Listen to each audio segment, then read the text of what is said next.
Okay, good morning, everyone. I apologize. Good morning, everyone on Zoom and in the chambers. Thank you for being here. I apologize for the delay, but we had a little technical difficulty, but we are ready to go at this point. Mr. Q, gracias por hacer todo esto. Mr. Q got us up and running. Mr. Attorney, welcome. Welcome to everyone. Today is Wednesday, November the 18th. This is the City of West Miami regular City Commission meeting hybrid, and it is 10:14. Madam Clerk, if you could read into the record the instructions on joining via Zoom, please. Yes, Madam Mayor. Good morning, everyone. This is a hybrid meeting and is conducted pursuant to a resolution approved by the City Commission on October 30, 2020. To participate in the virtual commission meeting via Zoom, you go to https://zoom.us/ga/3255236059. If you would like to submit public comments, the person commenting will appear on live TV on the screen. Please test your connection and please submit your first and last name for the record. To access the virtual commission meeting by phone, first dial 1-301-715-8592. When you connect, a machine will ask you for the meeting ID, then dial 325-523-6059, followed by a pound sign. Wait a few minutes until the host accepts and gives you access to the meeting. Thank you. Thank you, Madam Clerk.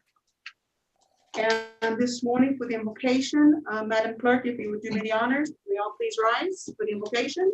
Yes, Madam Mayor, let's bow our heads, and as Thanksgiving Day approaches, may we not forget to take time to thank God for his many blessings.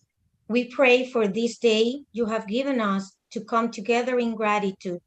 Lord, provide to those that are in need, feed those that are hungry, comfort those that are sorrowing, and heal those that are sick. We thank you for the opportunity to live in this great country, for our freedom, and for the servicemen and women to uphold it. Lord, keep your hand on this nation and give our leaders wisdom to see your ways and to look to you for the direction that we as a nation need to go. We ask all this in your holy name. Amen. Amen. Thank you, Madam Clerk. Commissioner Blanco, would you lead us in the Pledge of Allegiance this morning? I pledge allegiance to the flag of of the the United States of America and to the republic for for which it stands, one nation, under God, indivisible, with liberty and and justice for all. Thank you, Commissioner. Thank you. Madam Clerk, roll call, please. Yes, Madam Mayor, item 3, roll call. Mayor Rhonda Rodriguez. Present. Vice Mayor Eric Diaz-Padrón. Here. Commissioner Candida Blanca. Yes. Commissioner Juan Blanes. Present. And Commissioner Luciano Suarez. Yes. Present. Mayor, you have a quorum. Thank you. Next item on the agenda. Item 4, presentation of minutes for approval for October 30th, 2020 Special Commission virtual meeting. Second. I have a motion and a second. Madam Clerk, call the vote. Are all in favor? All in favor say aye. Aye. Any against? 5-0, item passes. Presentation of minutes for approval for November 4th, 2020 regular commission hybrid meeting. Motion. Second. All in favor say aye. Aye. Any against? 5-0, item passes. Thank you. Clerk. Next item. Item 5, public comments. Is anyone registered to speak publicly? I'm checking the chat, Madam Mayor. I don't see anybody registered to speak other than in the audience we have for the items on the agenda. those in the chamber are here on an agenda item from the public hearings, right? Yes. Yes, Madam Mayor. Okay, so, and I see no one in the chat as well, who's requesting to speak. Madam Clerk, if throughout the meeting, someone enters the chat that I don't see that wishes to speak, please let me know. Okay. Mm, Next item. Item 6, report of the city manager. Good morning to all, and my report today is going to be verbal. So I'd like to go through a couple of pending items, if you would allow me at this time, Madam Mayor. First of all, I want to wish everyone a pleasant, and I want to say a happy Thanksgiving, but a pleasant Thanksgiving, given the nature of our worldwide situation with COVID-19, and particularly, especially all those that have gone through difficult moments this year. So to all, a very pleasant Thanksgiving. On that note, I spoke to Attorney Guillermo Cuadra yesterday, who at the last commission meeting offered to donate turkeys to all City of West Miami senior citizens in the homes registered in the home delivered program and our congregate program, which is now part of our home delivered program. Mr. Cuadra advises that it has been difficult for him to obtain the turkeys, that in lieu of the turkeys, if he's not able to come through this evening, they will be delivering gift cards valued at $15 per gift card so that the seniors can purchase their turkeys. Evidently, this is what I hear is going on in a number of municipalities. So I did have a conversation last evening about 8 p.m. I want to remind everyone that we will be closed in observance of Thanksgiving for that holiday next Thursday and Friday. However, we have garbage collection, and of course, our police department is a 24/7 operation to include dispatch services. We will be posting the notice on all of our social media platforms, as well as our website, to let the residents know that we do observe those two holidays. The playgrounds at our parks have been open since the last commission meeting. The signs on the CDC recommendations have been posted. However, restrooms continue to be closed. There's only one restroom open, and John, you can correct me if I'm wrong. At the recreation center, you have the one by the field that is open. On that note, we have 36 kids signed up for the after school care program. We are following our social distancing protocols and are making some permanent arrangements by obtaining or purchasing partitions for the rec center for the after school program.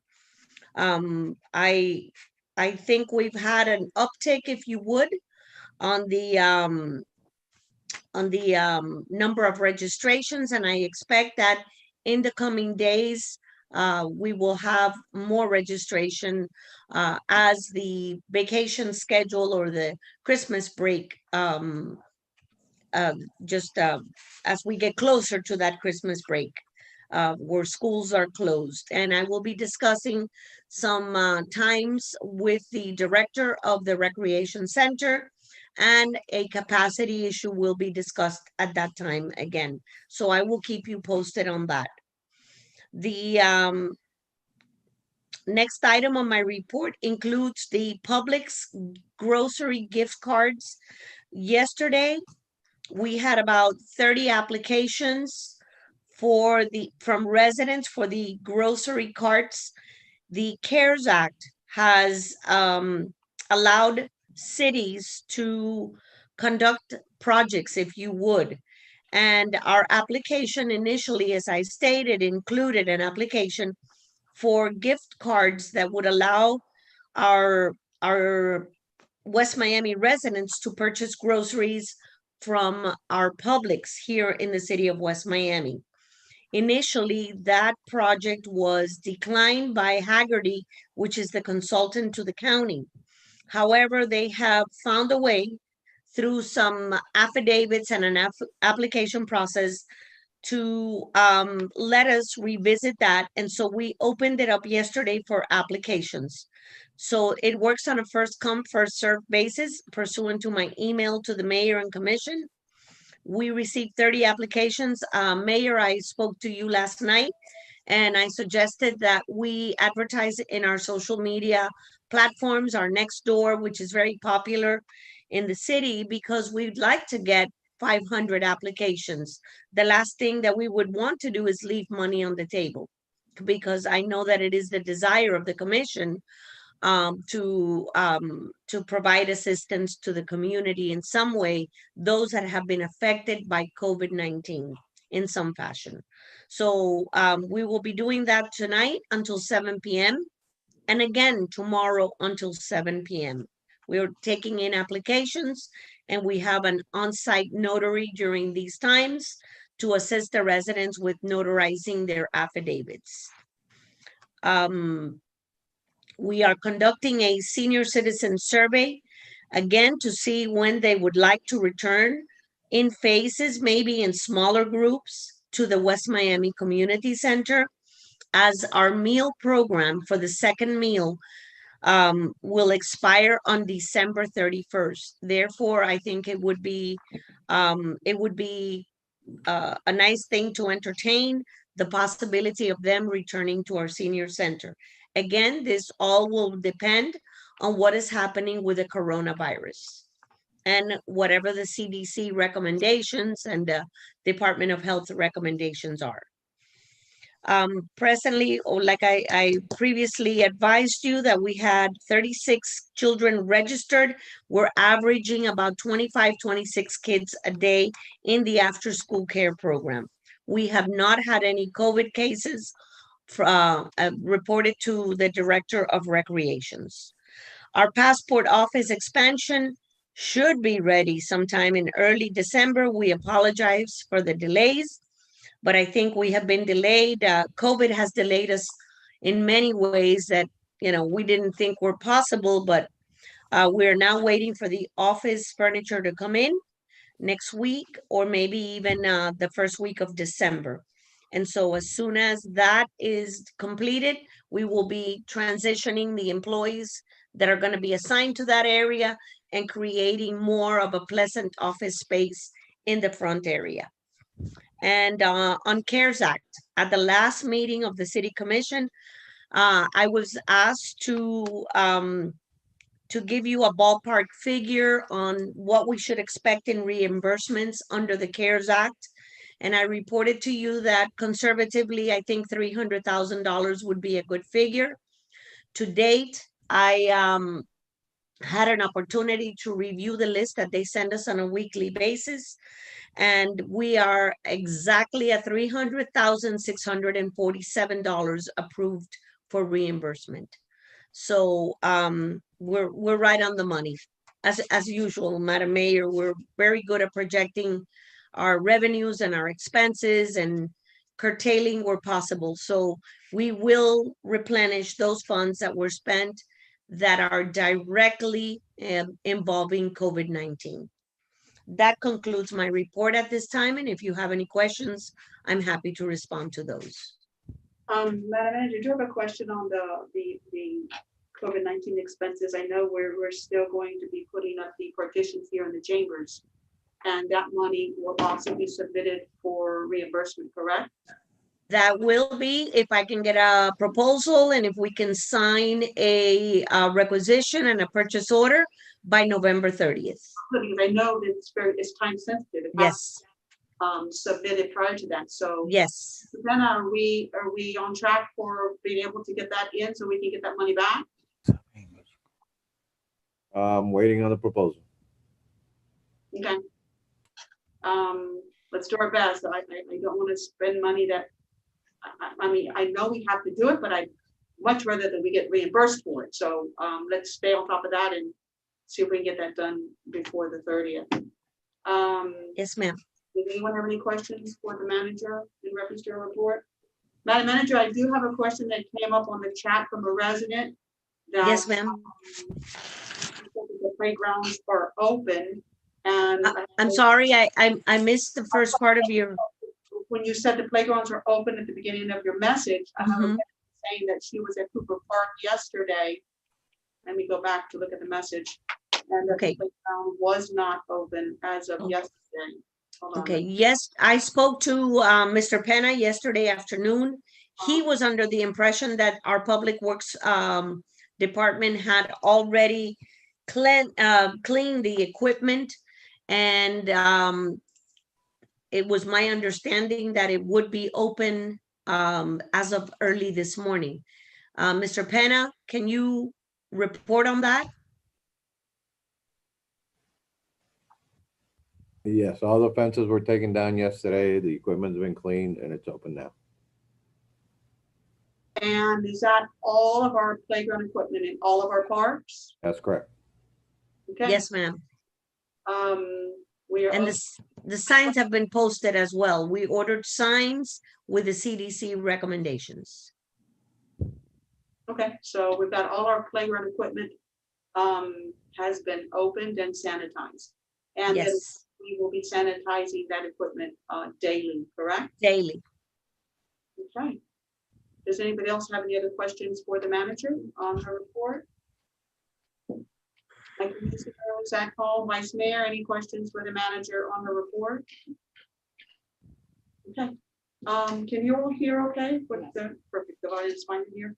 Okay, so then if I have no further questions from anyone, we will continue. Next item, Madam Clerk. Item 7, report of the city attorney. There's no report of no issues on the city by the city attorney. Thank you, Mr. Attorney. I'm glad you were able to finally join us this morning. I know you're having some technical difficulties, so I'm very happy to have you. All Thank you. right, next item. Item 8, report of the city engineers. We have no specific report at this time. Only item I would like to report on is we're kicking off the water main project this week. So of course, looking forward to that. Getting everything ready to get that started as soon as possible. I'll take any questions on any ongoing projects, but no specific report. Well, we had our groundbreaking on that. What was it, last week? Week Yep. before? Mhm. So very happy to hear, Frank. So basically you will be starting this week, as far as you know. That's correct. Wonderful. Okay. Any questions for the engineer from the table? Mayor, I did want to go on record stating that all the residents were notified. We sent out copies of the flyer for the groundbreaking. However, I think that we should make another effort to advise the residents that the project is going to be underway. Frank, if you have a date for the commencement of the project, I'd like to send out another notice. Okay. Yeah, we'll get the date from the contractor when we'll actually be, putting the shovels in the ground. So. And I have another question, Madam Mayor, for the city engineer, if I may. Frank, do you foresee the need for residents to have to move their vehicles from the public right of way in specific areas? Or is all the bulk of the work going to happen on the road itself, on the street? Yeah, that might be an issue on some streets where cars park, where cars actually park on the curb. The line in most streets will be running along the curb, but we're not doing a whole lot of work on the side streets. So I don't foresee that being kind of a big issue, but if it does come up with a few houses where we're gonna have to put through a line, we'll obviously notify the residents at least a few weeks in advance. The contractor would do that, and we'll be out there to make sure that they do. So. Okay, and you will have your office will be out there pretty much continuously throughout the duration of the project, correct? It's not a full time, but we'll have folks in and out of the site a few hours a day to just make sure things are going as planned. Thank you very much. And Frank, I remember seeing an email, and I believe, Madam Manager, you were copied on it, and maybe the engineer, I don't remember. A resident was asking about if we were going to have to turn off the water at any time. Will we be having to shut off the residents' water at any time during this project? It'll just at the end of the project when they actually transfer the meters over to the new lines, it'll be, you know, a couple hour disruption, but we'll obviously notify all the blocks before that occurs. Can we, so we give them ample notice, you know, like not the day of, we'll be able to tell them like, you know, a couple of days before when that will happen? Yeah, yeah. Yeah, there's about 220 so houses that'll be transferred over. So at the point when we get there, and that'll be towards the end of the project once all the lines are in place and certified. And then we'll notify block by block as they go through making the changeovers.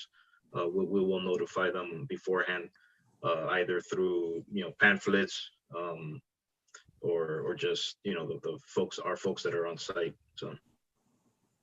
So literally, might we be knocking on their doors as well in addition, or they'll be notified in person? Is that what you're saying? Yeah, I mean, we usually try to do that. You know, just canvass the blocks prior to the when we do the swap overs. We'll attempt to make communication, knock on the doors. If they're not there, we leave a pamphlet. So. As long as it's done with a few days advance notice, that would be great. Okay, Yep. Have any questions for our engineer from the table? Commissioner, Vice Mayor at home, any questions for the engineer? Okay, thank you, Mr. Alonso. Thank you, guys. Madam Clerk, next item. Item 9, committee reports. Report of the mayor. I don't have a report this morning. Yeah. Next item. Next item, item 10, unfinished business. Item 10A, follow-up discussion in reference to community center activities. Madam Manager.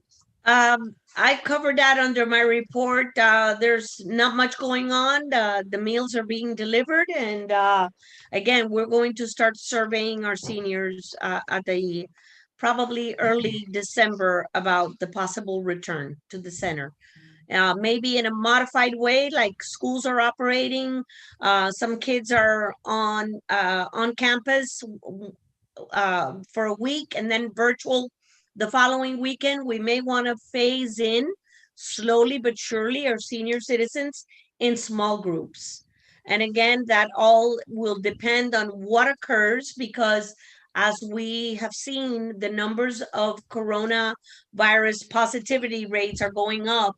So I don't know whether the governor or the mayor of Miami-Dade County will be issuing any other emergency orders, but we will stay tuned.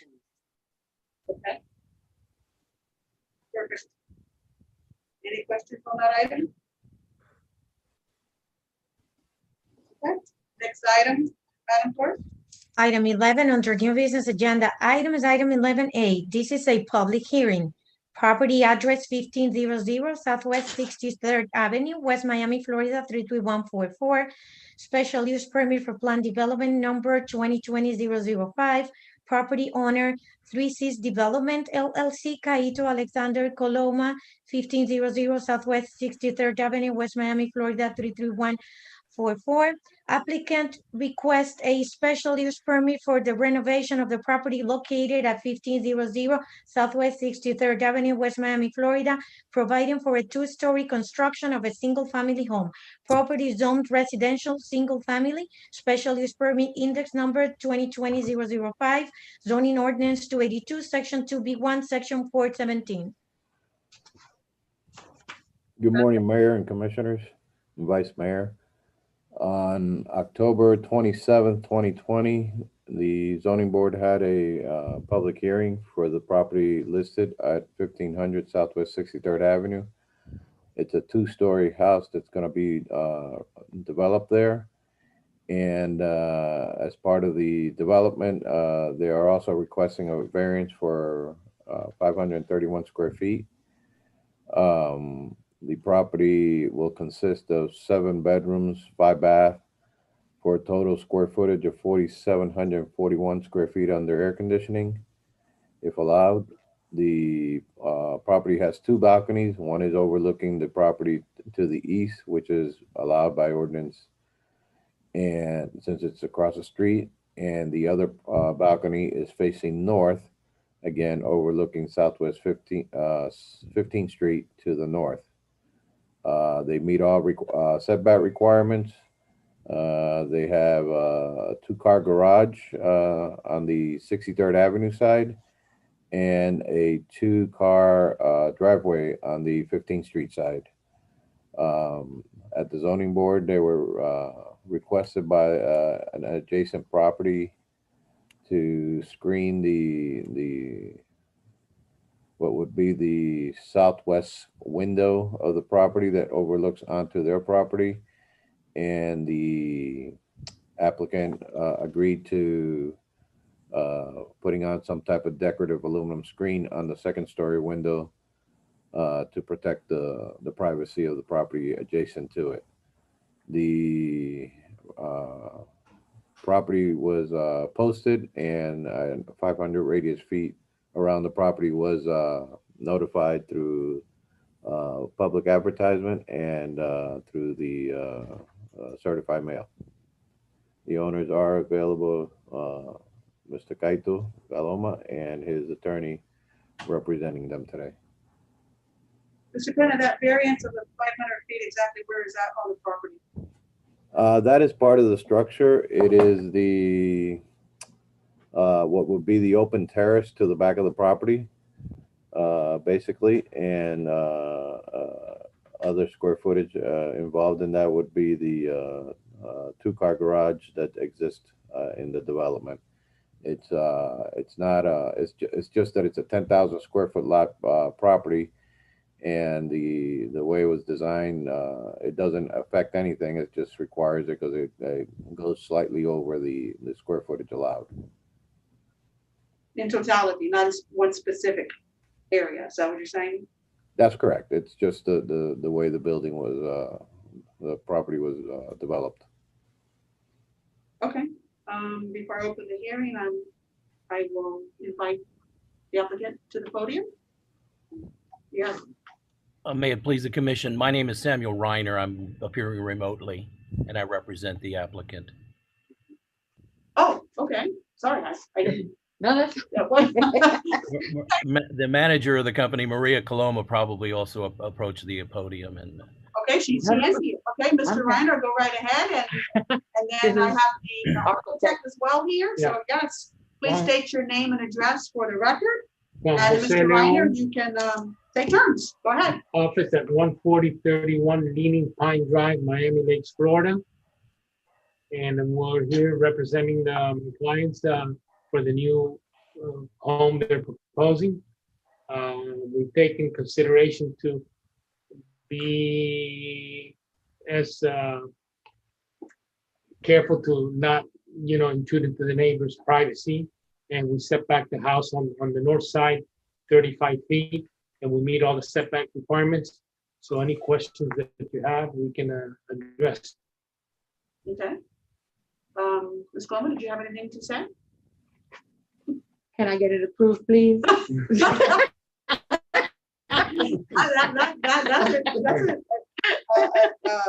an appropriate request. Mr. Reiner, do you have anything else you'd like to say to us before I open the public hearing? Thank you very much. Just to reiterate that. Mr. Reiner? Yes. Can you hear me? Can you hear me now? Yes. I'm very sorry. I just only to reiterate that the owner is a family company. It is a relatively simple construction. There are other 2-story constructions of residential homes in the area. The owner in this case simply desires to make a nice neighborhood a little bit nicer. If I can point out again and emphasize, as Director Pena said, the proposed construction is within all of the allowed setbacks, and the only variance is just a very small covered terrace in the rear. So if there are any questions, we'll be happy to answer them.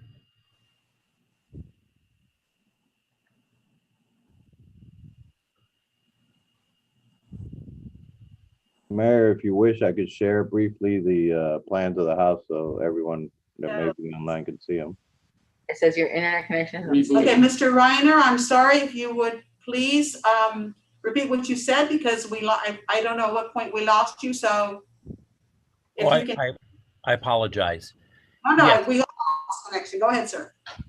All I wanted to do was to emphasize what the director had indicated, that the proposed two-story construction, which is consistent with the neighborhood and some other two-story residences in the neighborhood, is well within the allowed setbacks for the property.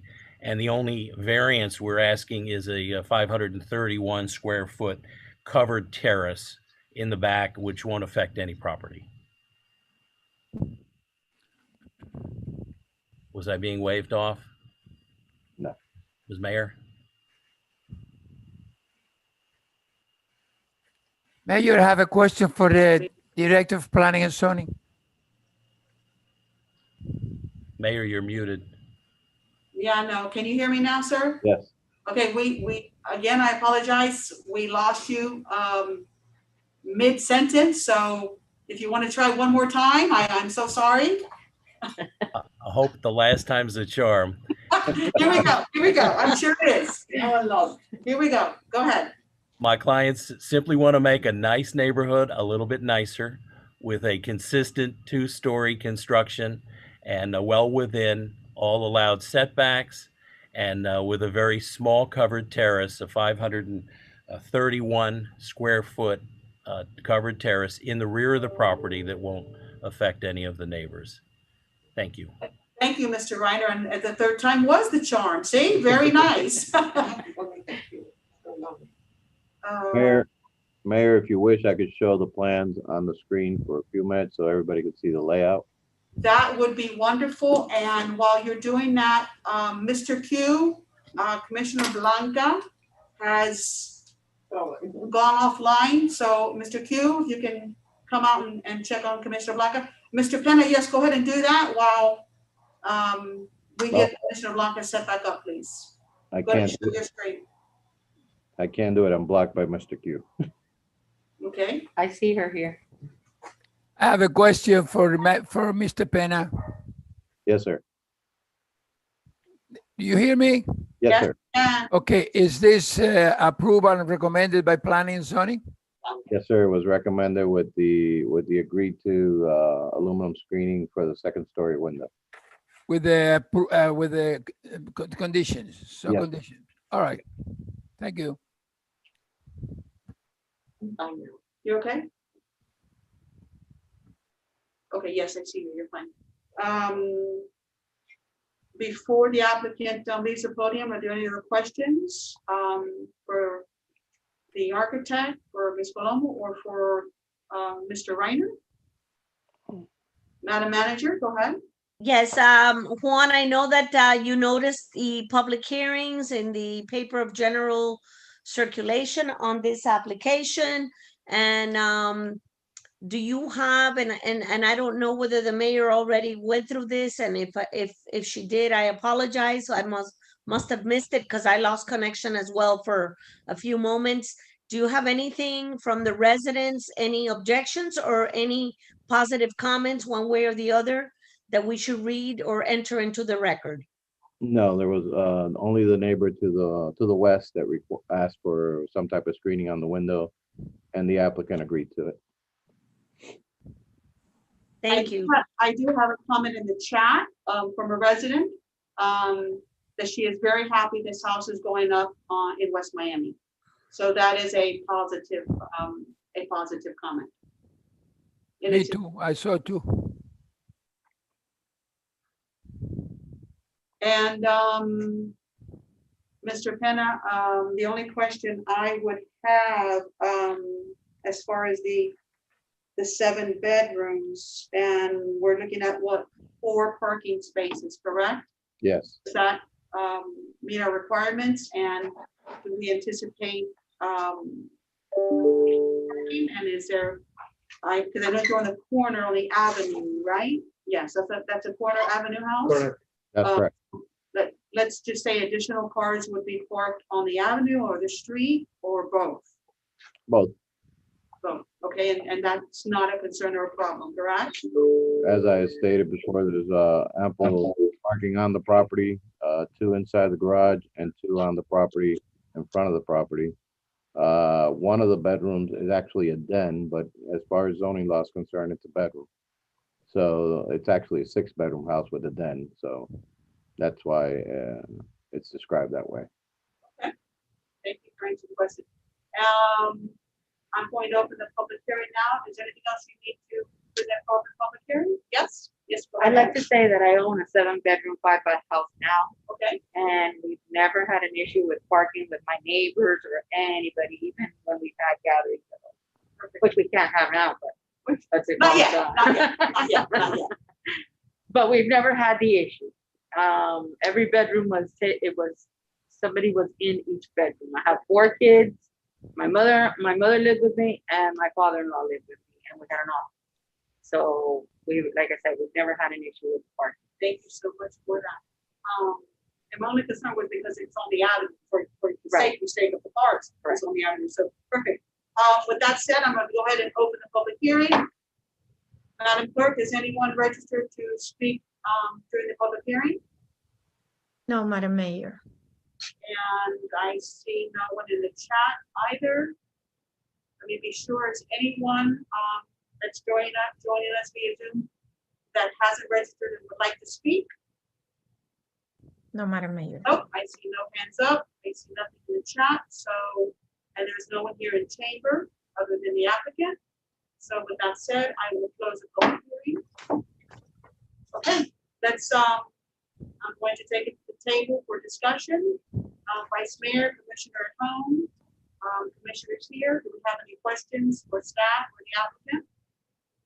No, I'm ready to make a motion if no one has any questions. I see no questions. I have a motion and I have a second. Madam Mayor, may I read the resolution? Of course. Thank you. Go right ahead.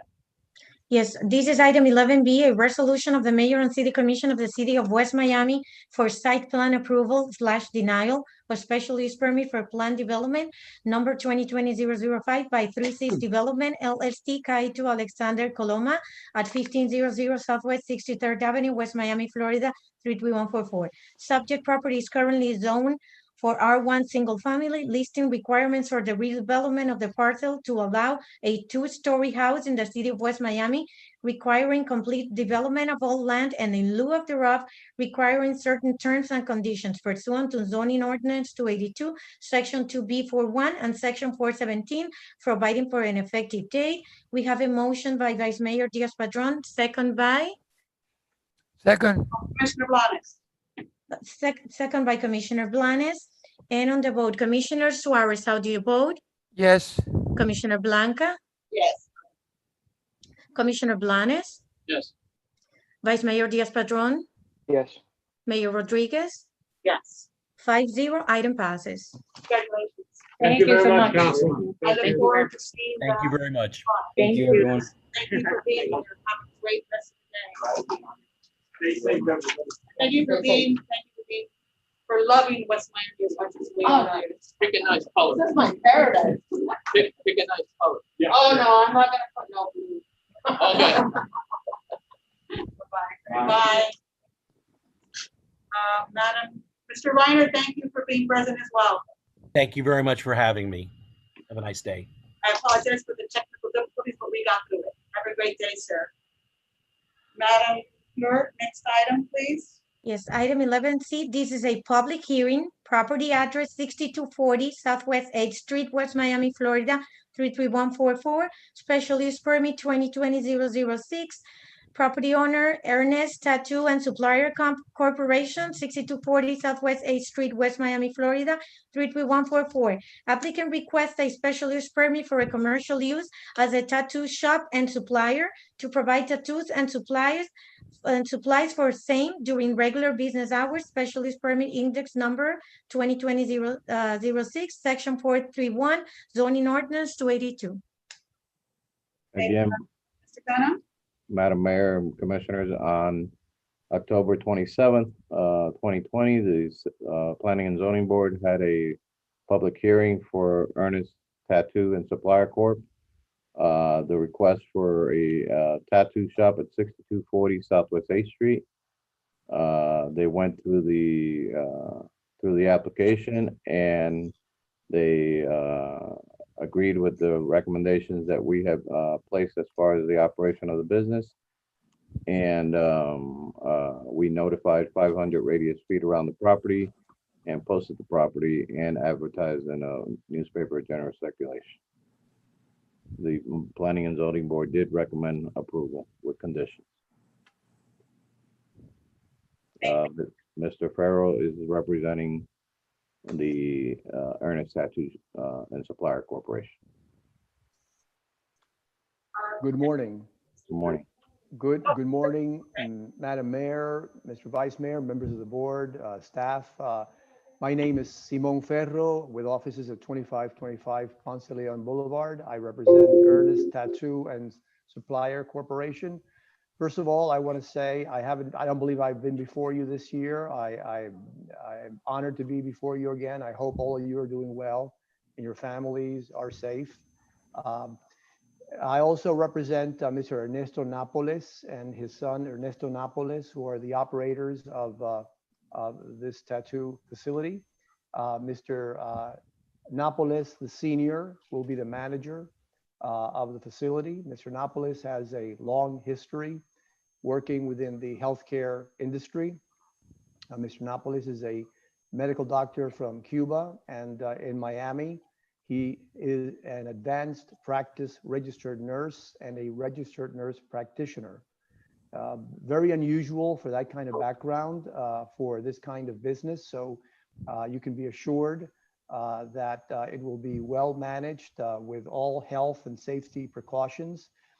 During, as Mr. Pena said, the Planning and Zoning Board unanimously approved this application with some conditions, which I do want to clarify, if I may, because and some of them actually relate to COVID precautions, which, as you can imagine, with the background that Mr. Napoles has, we're very sensitive to COVID. But I would like to clarify, and some of the conditions, if I may go over them, which we accept, but we do want to clarify.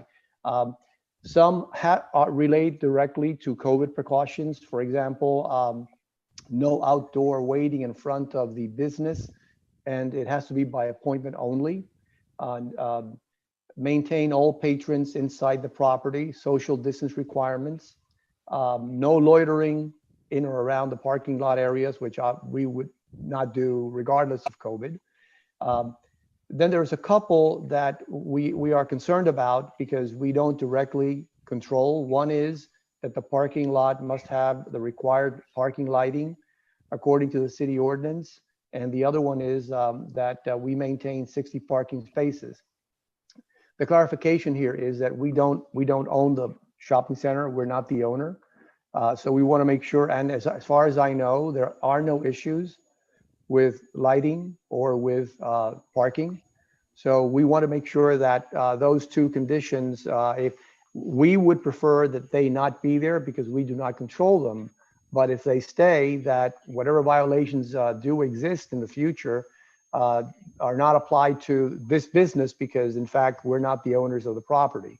In terms of the other conditions that are COVID related, which we agree to, we have no problem with that. But as with all COVID issues, there should be at some point, hopefully in the future, we will come back to a normal life. And when we do that, we would like these restrictions to go away.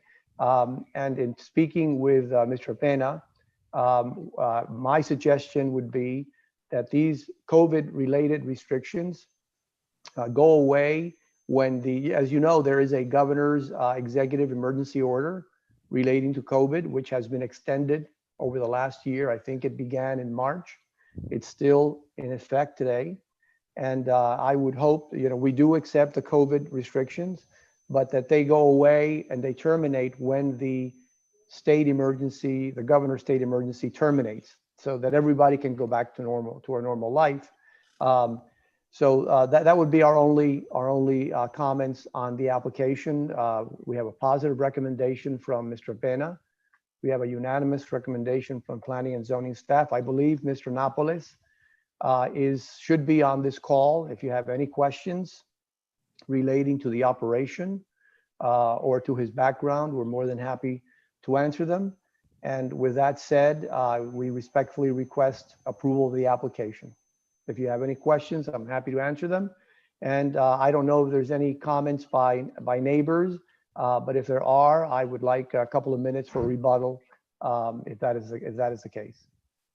Thank you, Mr. Pedro. And I do have a question. These concerns that you brought up on these recommendations, did you bring up those concerns to the Planning and Zoning Board as well? I was not present, Madam Mayor. I was retained yesterday, so I was not. Had I been there, I certainly would have brought them up. And again, you know, I think there are legitimate concerns by the Planning and Zoning Board. We do not disagree with them. We just want them to terminate once COVID, you know, once this way of life that we are going through now, you know, once the emergency order by the governor is terminated, let these couple of restrictions terminate. No other, I don't believe any other facility or business in the city has these kinds of conditions on a permanent basis. So I don't think it's fair that one business be singled out. For now, even today, these conditions are probably unique for businesses in the city. So we're willing to abide by them.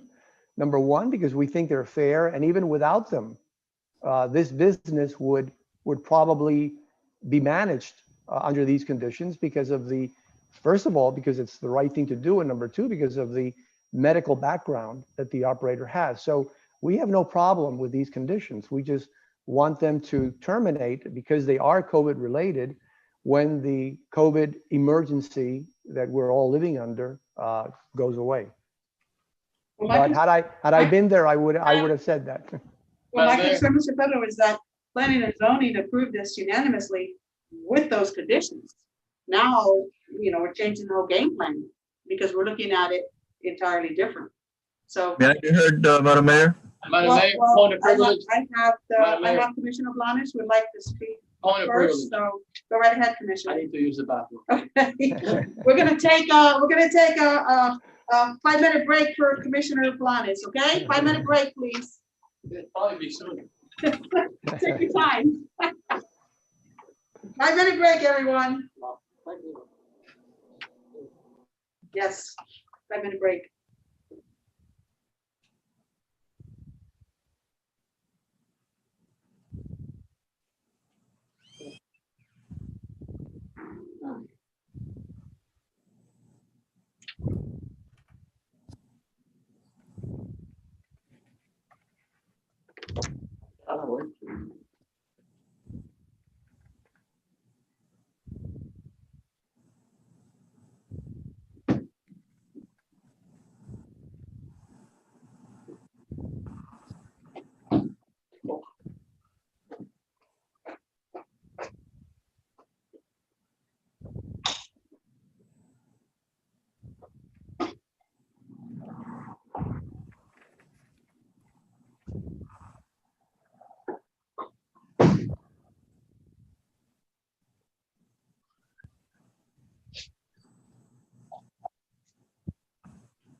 Oh, man, my bladder just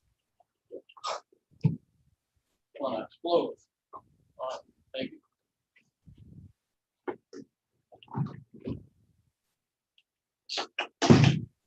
It's a very uncomfortable feeling.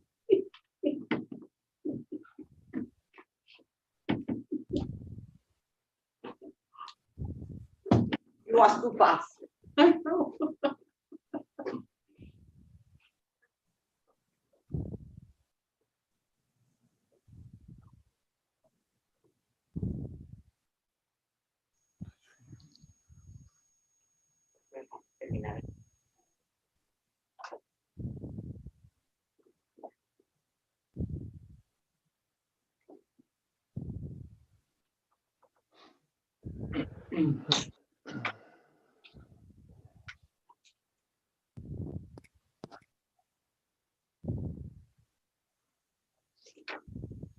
Okay, we are all back, and this meeting is called back to order. And Madam Clerk, I do see I have quorum, so we will proceed. Mr. Attorney, I believe he's not here. Let's wait a moment. I believe the attorney wanted to speak before our break. Mayor, I have some questions. Go right ahead, sir. I noticed that Mr. Ferro, which is a very distinguished personality in the area, is a very smart and soft-spoken, intelligent guy. But I think in this case, the conditions and the A, no outdoor waiting in front of the business. The appointment is okay for the 19, for the COVID, but no outdoor waiting in front of the business, no groups around the business should be permanent. No outdoor music in the parking lot should be permanent. No loitering in the around the parking lot area, no trash, no loitering should be permanent. And the F, business must be limited to the service request, it should be permanent. I understand the social distance, I understand that, but some of the other things we try to avoid, to make from the tattoo place a get-together place for too many people in a small shopping with a small sidewalk. So that's my recommendation, these 4 to be permanent. The conditions. If I may, and we would accept that, Madam Mayor, in terms of the, obviously, no music, no loitering, no waiting outside the business. We have no problem with that. Because you know that. Yes. It's just normal. Yes. No groups around and no hanging people around, That's my recommendation, make this permanent. A, B, D, and F. Business will be limited to the service request. I agree with those to be permanent. And we would too, Madam Mayor. Commissioner. No, Madam Mayor, I am a guy. I am a commissioner. Who is speaking is a commissioner. Madam Mayor. You answer me or answer the mayor? Commissioner. The list here, again, the ones you want, you requesting that were permanent is A, B, D. A, B, D, and F. And F. Okay, that's one of. Madam Mayor, this is Madam Mayor. Madam Yes, Mayor? I'm not sure who's speaking. Yes. Madam Mayor. I hear you. Who's asking to speak? Mr. Villalobos. Mr. Attorney. Yes, I lost connection again, so I'm participating via phone. Hello? Yes, sir. I said I lost internet connection, so I'm participating by phone. Oh, okay. I see your number. Yes, Mr. Attorney, go ahead. Yes, Mr. Attorney, we can't hear you. I know we don't see you, but now I can no longer hear you.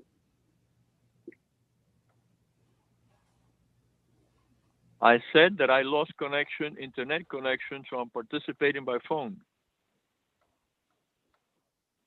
Hello? Okay, and you're coming in and out, Mr. Attorney, you're coming in and out on the phone, but go ahead. I said that I lost internet connection and I'm participating by phone.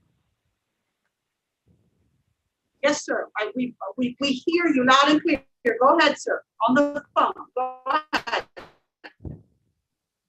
Well, I just want to advise you that did you have something to say on this item, sir? We hear you. Yes, as a matter of fact, you come in.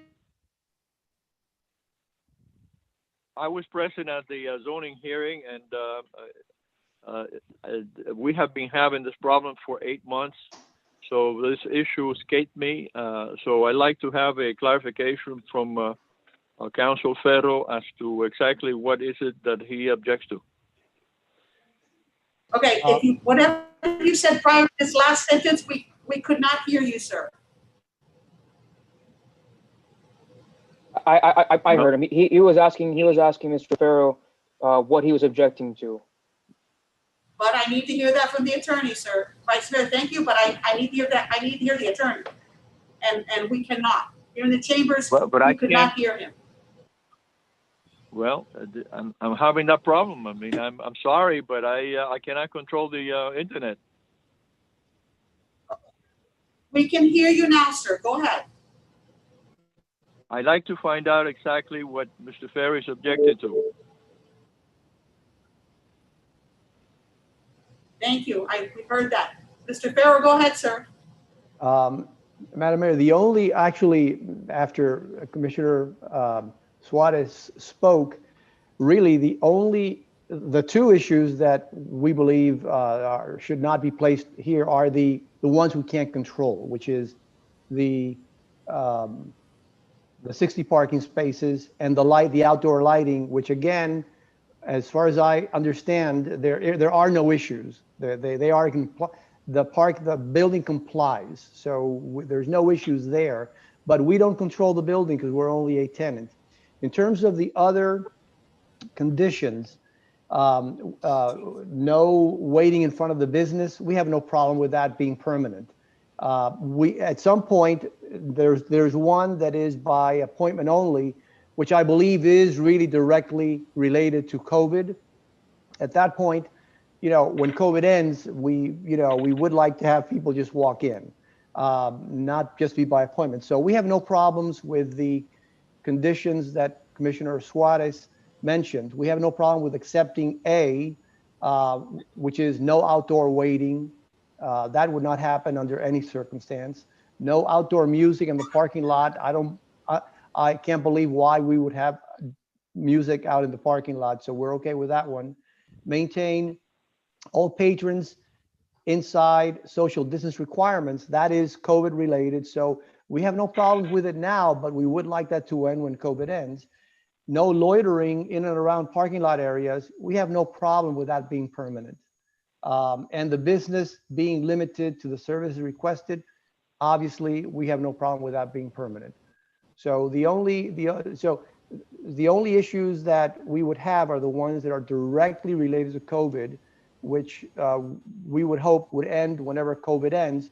But all the other ones, and of course, the two that we don't control, which is parking and lighting, because we don't own the business, so we can't control that. If I may, Madam Mayor. Go ahead, sir. When I read this in the agenda packet, I was a little confused, and it makes sense that Mr. Ferrer would bring this for his client. The parking, I had to assume that they own the building, because the parking and the lighting, they're tenants, they can't control that. I don't know how that made it into as a condition. I don't know how we would enforce that against them. The other problem was I saw there was conditions on social distancing and on appointment only. Again, I don't know how it made it in there as a condition permanent like that, because if when COVID ends, eventually it would completely handicap this business. So I agree that if we were to approve this special use, that we would be without the conditions of the parking and lighting, which the applicant would have no control over. And also, I think the idea of terminating the conditions on social distancing and appointment only when the governor's emergency order ends is it makes sense, because otherwise you are handicapping one business more than any other business in the city, and I don't think that would be fair. So if we were to approve it, I think we should approve it without those conditions, those two conditions. If I may clarify. Is that a motion, sir? No, because we're not at that point yet. If I may clarify some of the points. No, we're not ready for a motion. Mayor, may I clarify? Go ahead, sir. I want to clarify again. Okay, I want to clarify. My recommendation is Go ahead, Uh, Commissioner. condition A, no outdoor waiting in front of the business. Okay, I'm not talking about appointments. I understand that as a related to COVID-19. Do you understand, Mr. Padron? I do not talking about the appointment. This is related. No, no, to, I actually, I was Okay. actually in complete agreement with you. I was in agreement with you. let me finish. Now, number B, letter B, no outdoor music in the parking lot. That's a normal condition. They should be permanent. D as a David, no loitering around the parking area. That's a normal permanent.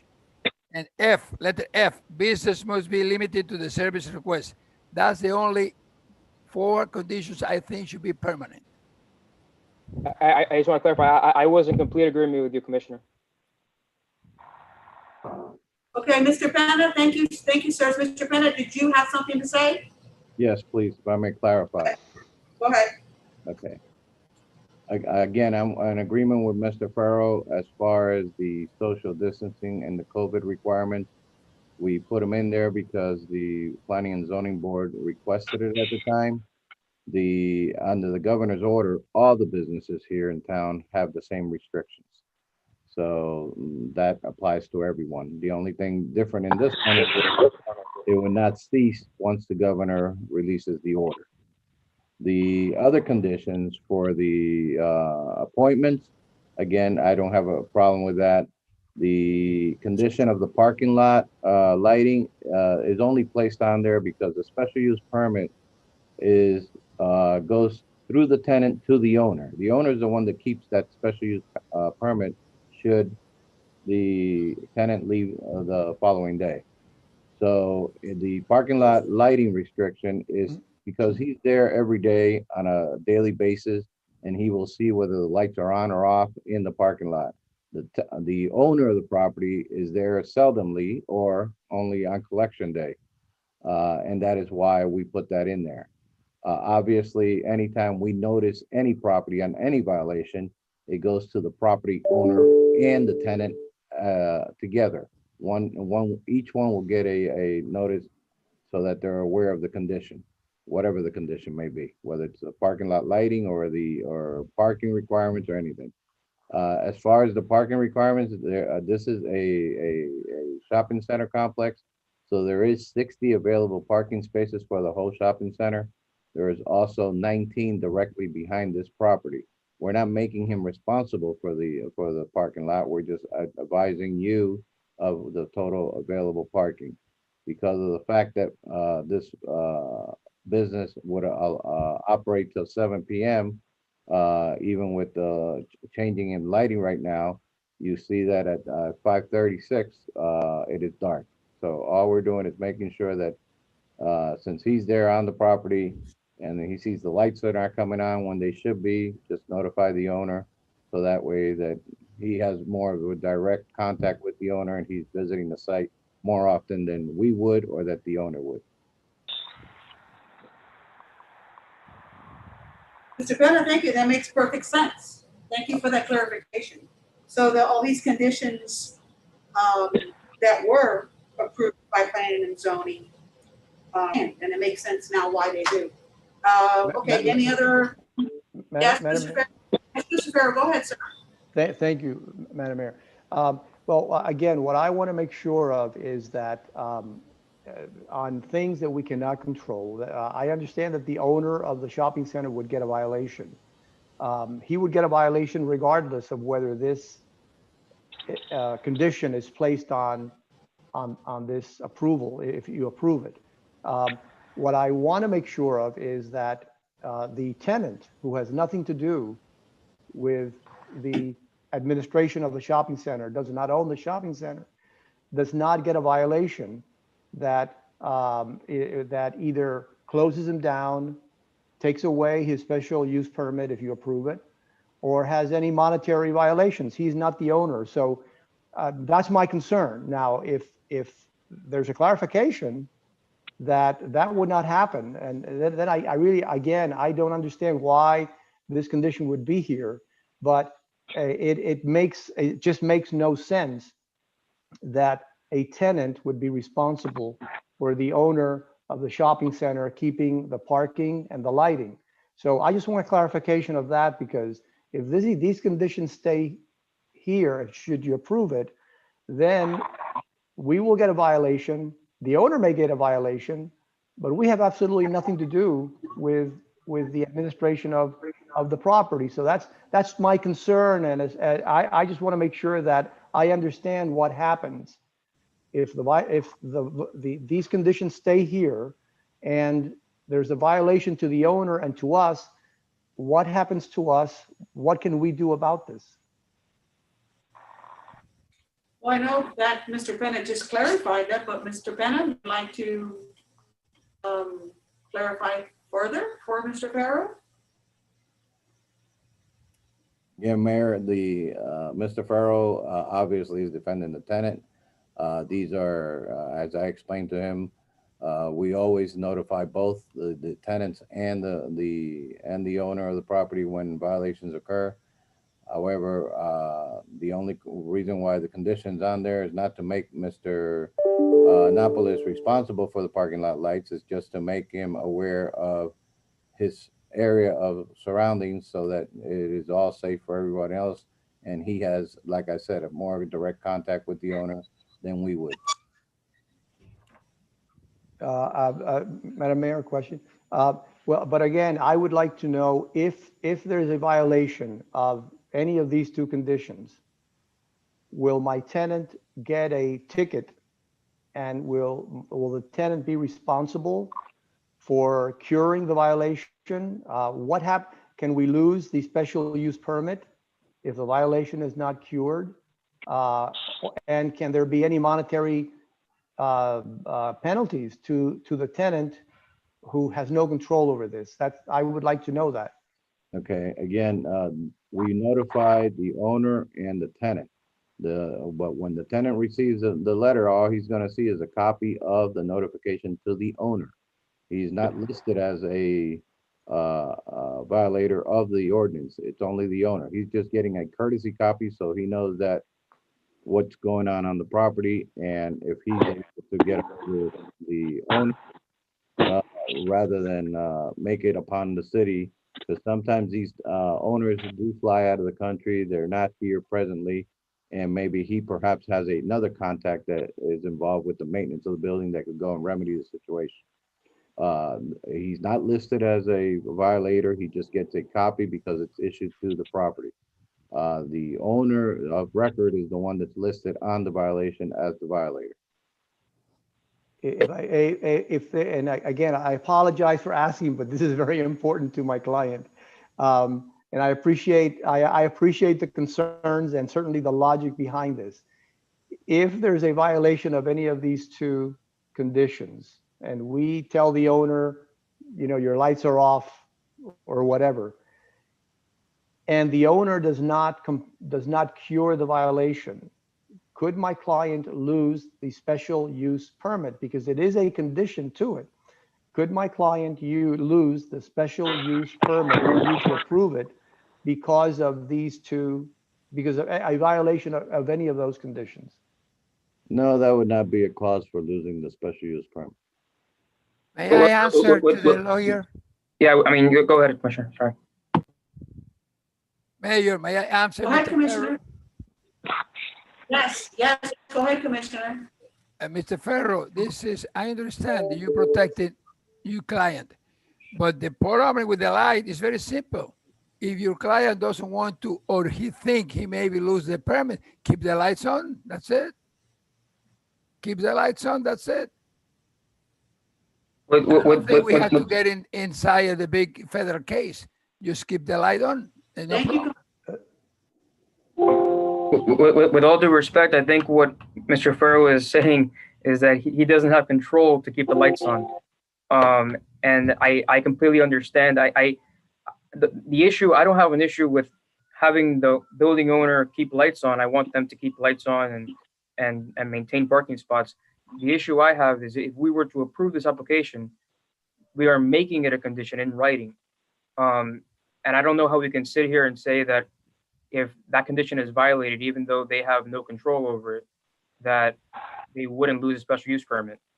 I mean, is that the case for any other condition we have on any other special use permit?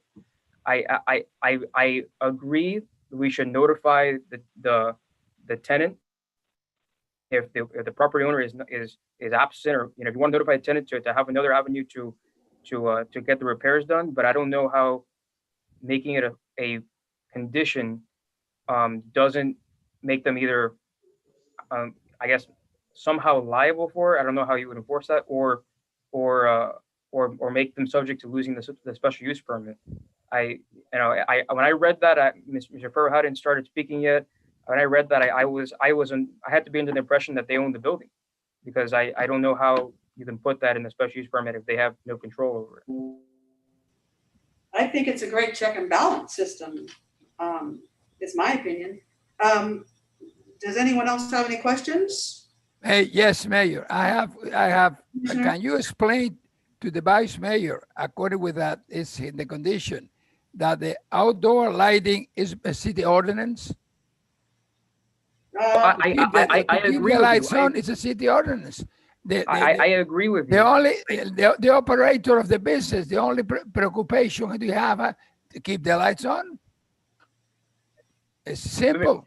Okay, Mr. Ferro, does your client have the ability to keep the lights on? No, we don't. Then what are we talking about? So if you cannot change the light? We're not talking about the hurricane. If hurricane comes, it's different, Mr. Ferro. Then we call FPL. But the simple light, I don't think complication for this application for the simple keep the lights on in front of the store. Let's do this, gentlemen. Let's do this, because I can see this.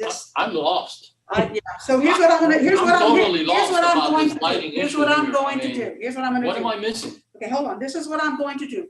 This is a public hearing, okay? So we've heard from the applicant, we've heard from the table, we've heard from staff. I'm going to open the public hearing now to see if there's anyone from the public that would like to speak. And then I'll bring it back to the table for further discussion. All right, so. Madam Mayor, before we open the public hearing, can I ask Chief Avila if he's got anything to add to this particular? Let me, Commissioner, if you don't mind, let me open the public hearing, because it's a public hearing, and then we will ask that question. Okay. Let's open a public hearing. Public hearing is open. Madam Clerk, has anyone registered to speak during this public hearings item? This item public hearing. No, Madam Mayor, I don't have any request for anybody to speak. Okay. Madam Mayor, may I be heard? Do I have anyone on Zoom that wishes to speak that can register with the clerk after? Yes. My name is Javier Betancourt.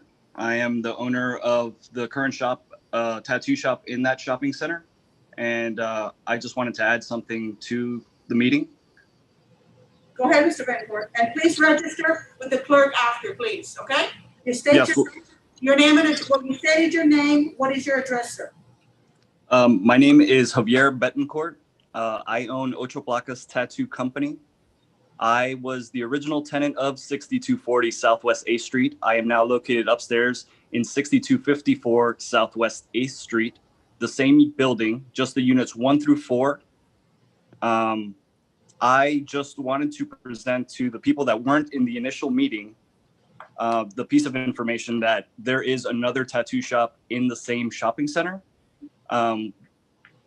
as well as there is another shop that is doing cosmetic tattooing in the same shopping center, which I'm just curious as to, for the people that weren't in the first meeting to know that and how they would feel about so many of the same types of businesses in the same shopping center. Thank you. Madam Mayor, may I be heard? One moment, Mr. Betancourt, did you have anything else before I allow the attorney to speak? No, that's it as of right now. Thank you, sir. And Madam Clerk, would you please register Mr. Betancourt as a speaker during the public hearing? Yes, Madam Mayor. Thank you. Mr. Attorney, did you have anything, sir, to say? Yes, there's no restriction as to distances between the tattooing, so you can have one tattoo right next to the other. But the other issue that I want to address is that even though I was present at the zoning hearing, I actually missed the fact that it would be unconscionable to force a person that cannot have access to the electricity to be responsible for the electricity. So I would strongly recommend that is deleted, and perhaps you can say that the merchant can notify or assist notifying the owner, but you cannot make the tenant to be responsible for something that he has no control over. Thank you, Mr. Attorney. Commissioner Blanes, I believe you had something you wanted to ask the chief before the public hearing. Yeah, Chief Avila, any concerns, any issues, any thoughts? No, it seems like everything has been taken care of already with the planning and zoning. Our concern would be the loitering outside, and that's one of the conditions that they've covered already. Thank you. Again, Madam Mayor, if I may. Yes, go ahead, sir. As far as the businesses, additional businesses on the same property, as Mr. Villalobos stated, we don't have a distance requirement. And that's usually something that's addressed by the tenants with the landlord when they first sign leases, to try to limit themselves as the only one on the property. The other beauty salon that is there under that category is for tattooing, but it's for tattooing eyebrows and stuff like that for women that they use nowadays, and lips. Mr. Pena, let me take it a bit further. You're saying there's nothing limiting the same, more than one of the same type of business on a property. Is there anything limiting the same type of business within the city's boundaries, like any limit on one particular type of business throughout the city? There is. The only one that has a distance requirement are liquor stores. Not, well, I guess it would be distance. I'm saying, so there's nothing that we have that would limit one type of business, more than one type, the same type of business to work within, to have an occupational license within our city. No, There's ma'am. no limit to that. No, ma'am.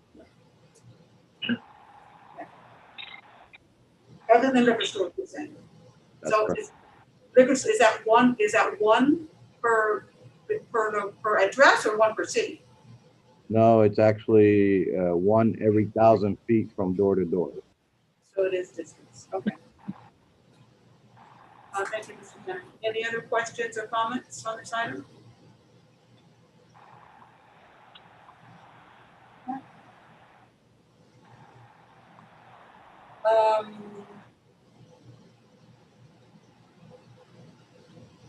I still have a concern that, planning and zoning passed this, and now we're discussing, things were brought up that weren't brought up to their attention. And had they been brought up, it perhaps might not have passed. So that's my concern. Okay, go ahead, Commissioner. Go ahead. Mr. Attorney, procedurally, wouldn't the planning and zoning should hear everything about this case and then determine if they're gonna approve it or not, and then should it come to us after they've heard everything? Aren't we missing something here that we might be leaving out? May I be heard by the mayor? Yes, Mr. Attorney, go ahead.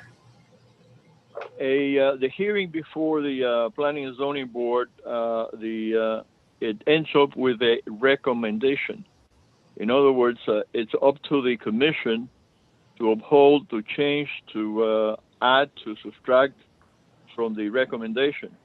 So if the commission finds that there's something unconscionable or impossibility of performance, the commission has the full authority to change, add or subtract from the recommendation by the zoning board. Thank you, Mr. Mr. Attorney. Go ahead, Commissioner. I don't know if I should rephrase my question, but that's not addressing what I mentioned earlier. My question, as the mayor stated, that during the planning and zoning hearing, they did not hear all the particulars about this case.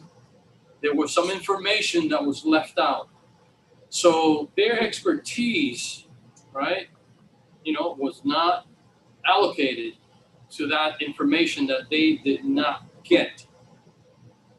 Okay, we usually go along with the recommendations of the planning and zoning, and the planning and zoning did in fact recommend that we approve this, but it was with not incomplete information to them, and that is the mayor's concern. And my concern is that shouldn't they have procedurally listen to everything in particular about this case before they recommend and it comes to us? Because they are the experts, they are the planning and zoning, not us. Commissioner, if I may, Go ahead, sir. Thank you, Commissioner. Go Well, ahead. that question was for the attorney. I understand that, but I was also present at the hearing. The Planning and Zoning Board got the same information you have received and nothing different. This is just what they required at that hearing. Okay, for clarification then, Madam Mayor, then what were you alluding to when you said that the planning and zoning? I was alluding to the fact that Mr. Farrell, if I'm not mistaken, was not part of the planning and zoning meeting, and he has brought up some concerns or objections to some of the conditions that planning and zoning voted on. Mr. Penna. That's my concern. Mr. Penna, again, was Mr. Farrell there at the planning and zoning hearing? No. No, sir. Okay, so these issues that he's bringing up to us, shouldn't they be heard by the planning and zoning first? Again, if you wish to remand it back to the zoning board, we could do that. I think we need to do that. Well, the issue, may I be heard? Yes, you may. Okay. You may refer back to the zoning board if you want to, but I don't think it's necessary. It's the issue is this: whether or not the tenant has the ability or control the lighting. If the tenant does not have the ability to control the lighting, whether or not it goes back to the zoning board or it stays in the commission, it's an unconscionable condition. Should be amended, because the tenant physically cannot have the control of the condition that has been established. So it simply goes out to the fact that if there's a violation, it should not be tenant's violation, it should be the owner's violation. Point clarification. Go ahead, Commissioner. Why are we talking about this? Who brought this issue up? Why are we discussing this? Well, it has. Because who was it? Was it the planning and zoning that has an issue with this about the lighting? It's part. No, sir. And the parking lot lighting was included as one of my recommendations to the zoning board to make sure, because of the fact that the tenant is there on a day-to-day basis. If he sees it, notify the owner. That's all it's for. The violation of parking lot lighting not being working or inoperative goes to the property owner. The tenant, all he receives is a courtesy copy with the owner's name on it. His name is not even listed on the citation. It would only be the property owner listed on the citation. This is just so that the business owner understands that if he arrives there at 6 o'clock, 7 o'clock at night, the lights are off, he has more of a contact with the owner than we do, or anybody, in case the owner is out of the country or not available, with someone that could possibly go in and do the repairs to the property or reset the timer, whatever it does. Some of these properties, if you go out at night, some of these properties you'll see, especially now that we just had a daylight savings time, the property owners don't realize that they haven't changed the clock on those timers. And so the lights are coming on an hour or two after sunset has set. And these properties are dark at that point. There is no, we usually will go out now in November, drive them at night and see which properties are not lit up at night. And we send them a courtesy notice of code enforcement to remind them to turn on their, to change the parking lot lights timer. Makes perfect sense to me, Mr. Penna. And like I said, that is excellent check and balance, in my opinion. Madam Mayor, may I ask a question to Make them both responsible. Mr. to the attorney? As soon as I'm done, Vice Mayor, I have another question, Mr. Penna. In the resolution I'm reading, it says listing requirements for improvements to the existing building, requiring complete development of all land and in lieu thereof. Was there an issue with the building? Is that why this is written into the resolution? No, that is a typo on the resolution. We'll correct it before it gets published. What's the typo? The whole sentence I just read? Yeah, there's no, that sentence should not be there. This is a special use permit. It has nothing to do with development of the building. All these things are coming up after the fact. Okay, Vice Mayor, go right ahead, sir. Whoever wants to answer this, the attorney or Mr. Penna. Commissioner Suarez alluded to city ordinance on this subject. Can anyone speak to that? Yes, we have a city ordinance that regulates outdoor parking lot lighting for commercial businesses, making them mandatory from sunset to sunrise, and a specific amount of lumens to make sure that the area is well lit. And that's a great ordinance. What happens if the building owner violates that ordinance? He's made aware of it, and he has 15 days to remedy it. And if not, he gets fined? He gets an initial fine of $250. Right. So why are we putting this in as a condition to the tenant who doesn't have control when the check is already in place? The check is already in place. We have an ordinance. The owner is fined if he doesn't comply. Why are we putting as a condition to a special use permit to a tenant who doesn't have control of the situation? That part I'm not understanding. And Thank you. Again, the tenant is there after hours that we are closed. Our code enforcement stops at 4:30 in the afternoon. So at that time, with plenty of sunlight, we could see everything. It's on occasion when I used to drive to late meetings, when we had our meetings in the evenings, that after the meeting, I would drive the whole city to see which parking lots were lit and which parking lots are off. And that's how we would catch them. I would look at them and catch them every other Wednesday when we were having the late meetings. I no longer am coming out here at that time. So our code enforcement, again, doesn't catch it. This is just to make the property owner aware that he has a problem on his lighting. I appreciate that. Mr. Farrow, is your client aware that he should tell the owner if the lighting is off? You were now? Yeah. Again, first of all, I thank you all for taking so much time on this item, and I apologize for for nitpicking these things, but they are truly important. We understand code enforcement issues, and we understand. I assume that this is an obligation of, I guess, any tenant in the building.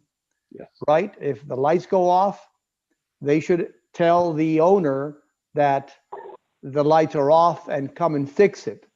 The problem is that I probably have to assume that no other tenant has a condition on any special use permit that says they are now being deputized as code enforcement officers to report a problem to the owner. Now, again, I don't want to be.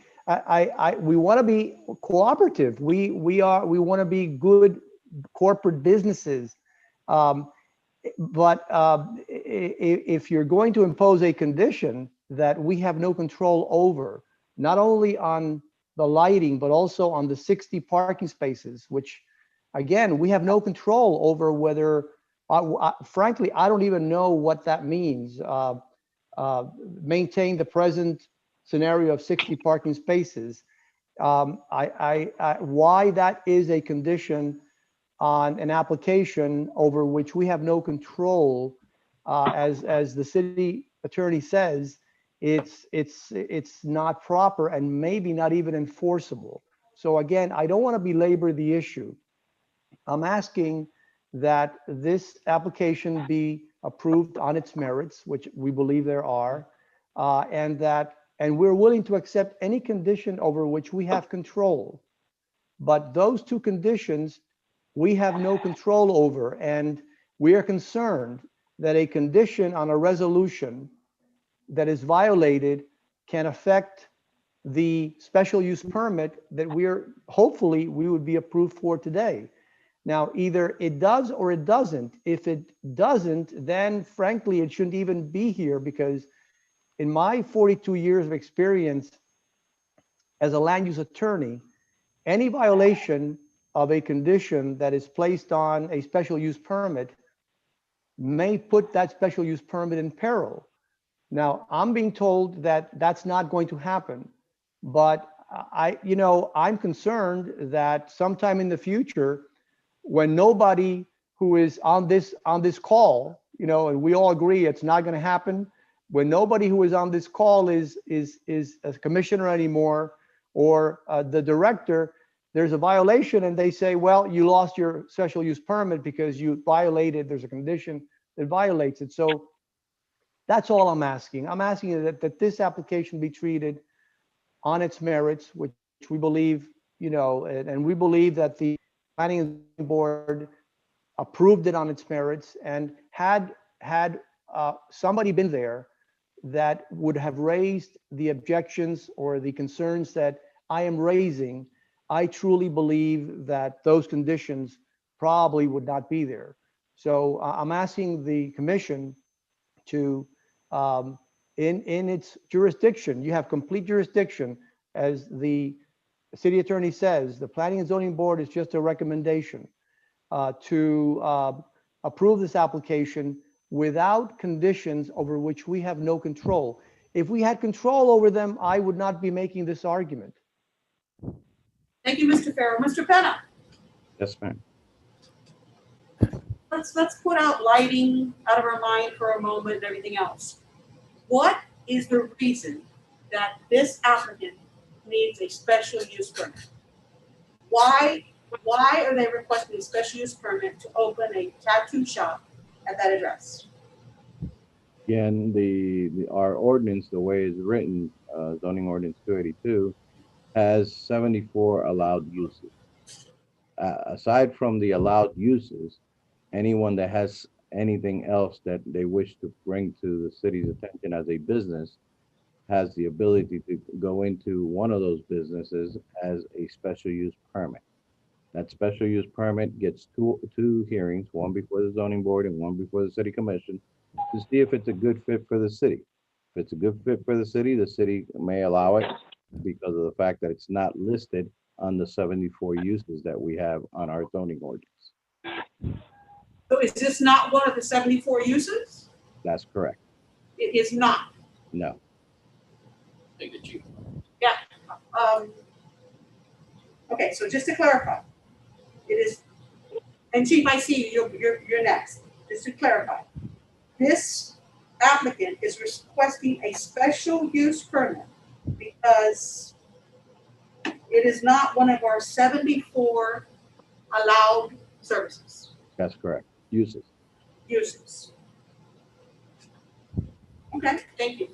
Chief, go ahead, sir.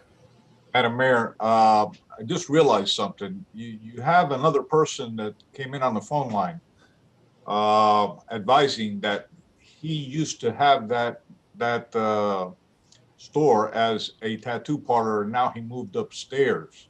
Correct. Sounds to me like he is basically complaining against this application. I don't know if Mr. Farrow or his client knows that there is another tattoo parlor on the property, and is that going to cause problems between clients? I could foresee one client coming to one tattoo parlor and the owner saying, no, he was supposed to come to mine, and then you took him, that kind of situation. I don't know if anybody caught that, but I don't know if the owner, this owner knows that the other tattoo parlor is upstairs. I did catch that, Chief, thank you, and I know we were working through the light issue, but yes, that was, I was going to bring up that concern as soon as we work through that issue. But yes, sir, I absolutely 100% caught that. Thank you, Chief, for that input. I'm sorry, was there someone who wanted to speak?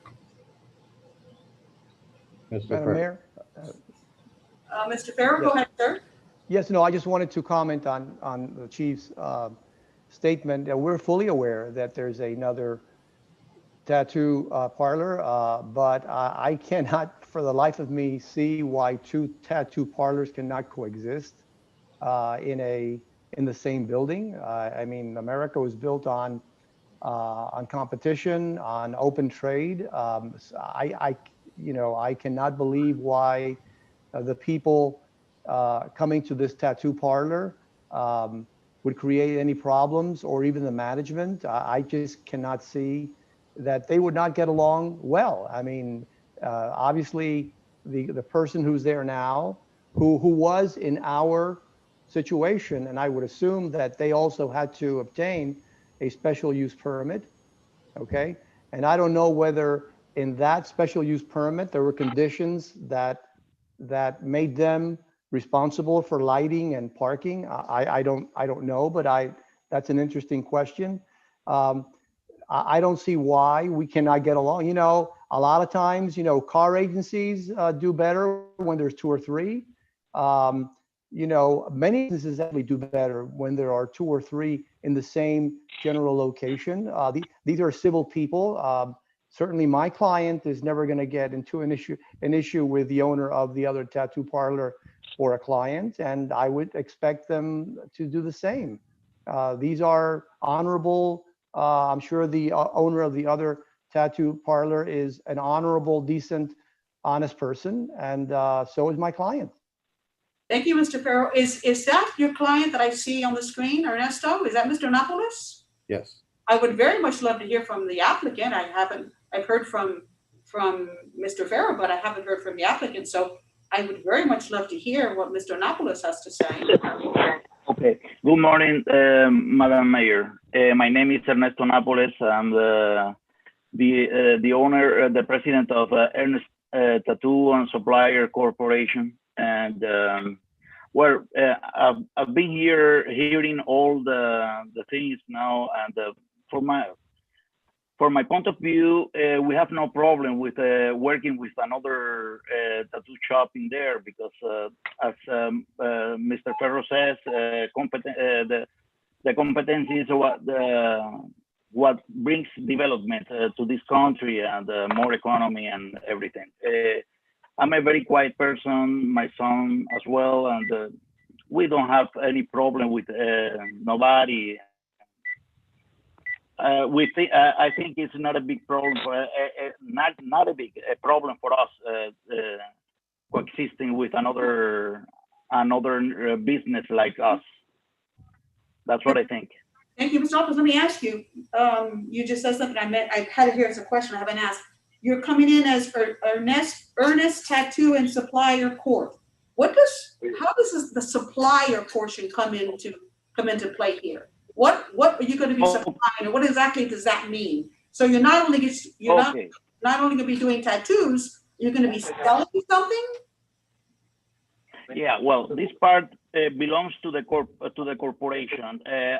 I'll be doing the supplier part, selling supplies to another tattooers, but this is going to be mainly online, an online business. But it's part of the corporation. So you'll be providing two services out of that location. You'll be yes, tattoos and running an online business. Yeah, no, but the supplier part, I will do it online, essentially online, for delivery. but the name is part of the corporation, you know. But in this location, what we are going to do is tattoo. So you will not be selling anything from your tattoo shop?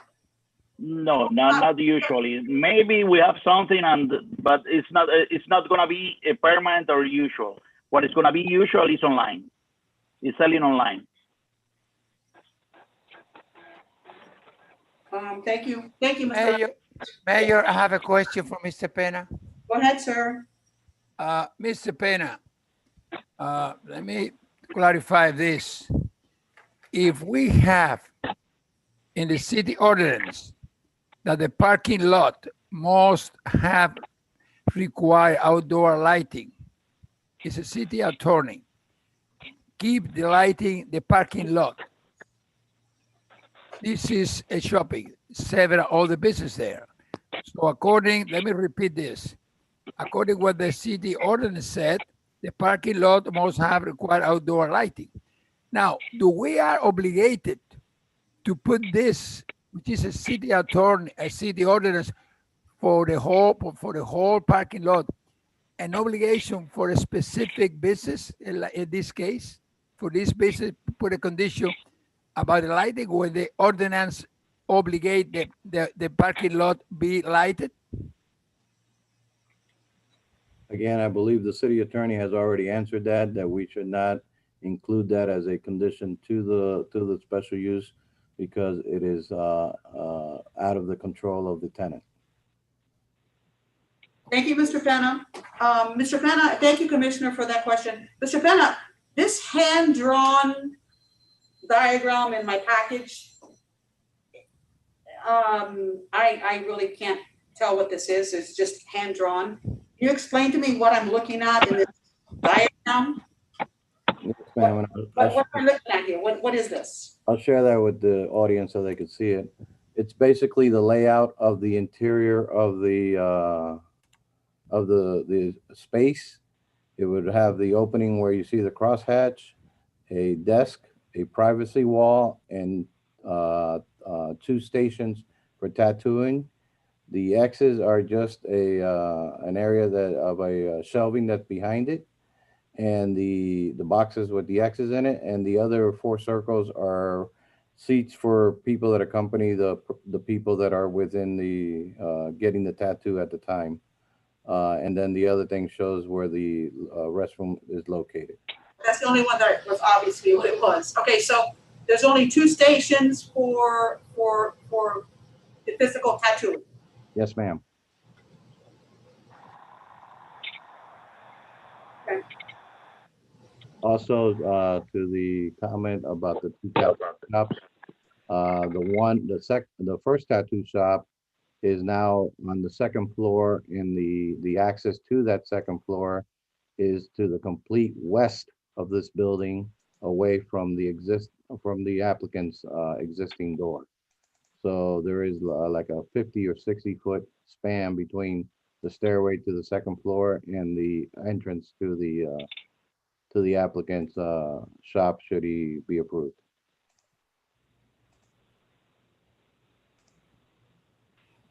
You can't hear, sir? Commissioner Blanes?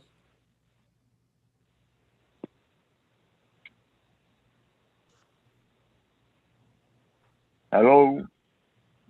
I could hear you, Mr. Attorney. I think they're having problems in the It's chambers. no, if I may, Commissioner Blanes is muted. Yes, because they're picking up the sound from inside the convention chamber. Correct. I think it was just a glitch in the Wi-Fi system. Do you want me to repeat that, Madam Mayor?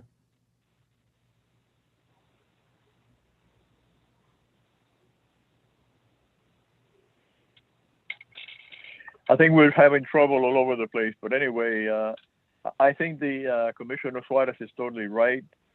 We have an ordinance that regulates parking lot lighting. And I think that the condition may be amended to just say that the tenant is supposed to advise the the owner and nothing else, taking away the responsibility of compliance with the owner because the owner has no access to it. So it's totally unenforceable. And as Mr. Farrell said, if we're not here day after tomorrow, or 2 years, or 3 years, or 4 years from now, and something like this happens. You can hear me? Yes. Yes, okay. Mr. Q is, all right. Mr. Penna, we saw your mouth moving as far as us here in the chamber, I'll repeat what I said. and you said a lot. I'll repeat what I said. Basically, that the first tattoo shop is now located on the second floor of the building. The stairway to that second floor is 40 to 50 feet away from the door of the first floor tattoo shop that's being proposed. Therefore, the conflict that we may get one guy going to the wrong tattoo shop, it may occur, but again, it's not something that both doors are next to each other. Is on the second floor, the other one's on the first, and the entrances to both are like 40 to 50 feet. Thank you, Mr. Penna. Okay, are there any other questions, concerns, or comments? I make a motion to. I think we need to read the resolution first. Madam Clerk, if I don't see any, hold on, I do have something in the chat. Okay. You're correct, Madam Clerk, I have not closed the public hearing. All right, so public hearing is closed. Anyone else from online or in the chambers or on Zoom have anything to say? I don't see anything. Anyone coming forward? Madam Clerk, can you read the resolution, please? Yes, Madam Mayor. Item 11D, a resolution of the City of West Miami City Commission, City of West Miami, Florida, for site plan approval / denial of special use permit 2020-006 for Ernest Tattoo and Supplier Corporation, 6240 Southwest 8th Street, West Miami, Florida, 33144. Listing requirements for improvements to the existing building. Can you hear me? Yes, go ahead.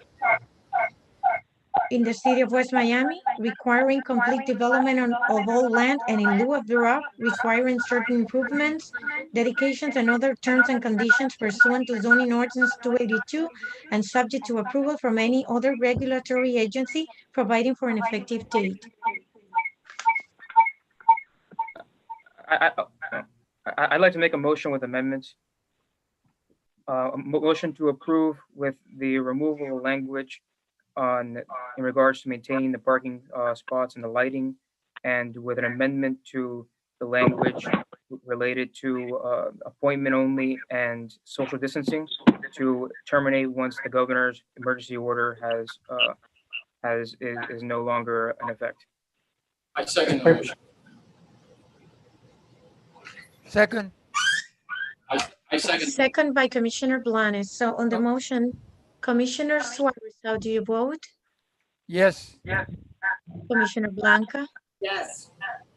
Commissioner Blanes? Commissioner Blanes, I can't hear you. Yes. Okay, Vice Mayor Diaz-Padrón? Yes. Mayor Rodriguez? No. 4-1, item passes. I want to thank you all very much for the attention given to us, and I wish you all a very safe Thanksgiving. Thank you very much. Thank you. I want to thank you to everybody. Thank you. Thank you, Mr. Ramos. Madam Clerk, next item, please. Item 11E, recommendation by the Office of the City Manager / Director of Public Works to enter into an agreement with Freebie for a period of 1 year with one option to extend the term for an additional period of 2 years. Mr. Penna. All right, it was muted. Again, as you know, we entered into a contract with Freebie Services for an on-demand door-to-door service. back in August 17th of this year. And we did a 90-day trial period. The 90-day trial period expired yesterday. And it is our recommendation at this point to continue with Freebie as the on-demand service for the city. We have seen it being used very widely throughout the city by all age groups. And we believe it's a good way to continue our service to provide transportation to the residents of the city. And if I may add, Madam Mayor, I know that Mr. Penna has given you the recommendation of the office. Notice increase to impact media and live streaming. I'm sorry, I don't know whether you can hear me. Yes. I'd like to also make sure that we encourage Jason and the folks over at Freebie to go out and find advertisement, because that would result in a savings for the city for the contract at hand. However, maintaining our logo and our identity on the vehicle would also be extremely beneficial, so that everybody identifies the on-demand service with the city of West Miami, because it is being funded by PTP, which is the sales tax money being paid for by the residents of all Miami-Dade County who voted for this referendum. So that being said, I want to go on record and also recommend or join Mr. Penna in the recommendation for the one vehicle for now. And we could look at expansion of service once we have some real big numbers to work with in terms of ridership. And this would be a 2-year contract that would start actually, if passed, would become effective today and remaining in full force until September 30th, 2021, which is the end of this fiscal year, and then an option for us to extend the term for the contract for 2 additional years, beginning upon that expiration term. And again, based on ridership, based on the service that they're offering the residents and the input that we are receiving at that moment in time. Thank you, Madam Manager. And I see Jason is on the call. Jason, did you, would you like to say anything on this item? Yes, absolutely. Can you guys hear me? Yes. Yes. Okay, perfect. Sorry, I had to jump from my computer to my phone. I'm now in my car, but good morning, good afternoon, everybody. I do want to give some good news about the ridership from our last report. And I want to thank you guys for really helping promote the service. But for the month of November already, we've already surpassed the amount of riders from the last report during that whole last month. So we are seeing a big increase in ridership, and we're starting to see that more and more each week now. And then alluding to the advertising revenue, we are now starting to see a lot more of the regional and local companies starting to open up their advertising budgets again, which were essentially closed over the last 6 to 8 months during the COVID. And we're very confident we'll at least pull in some funding over the next 12 months to help subsidize the cost even further. Jason, so you are reaching out to our local businesses, correct? Absolutely. All the local businesses, all the residential buildings now have all the different brochures.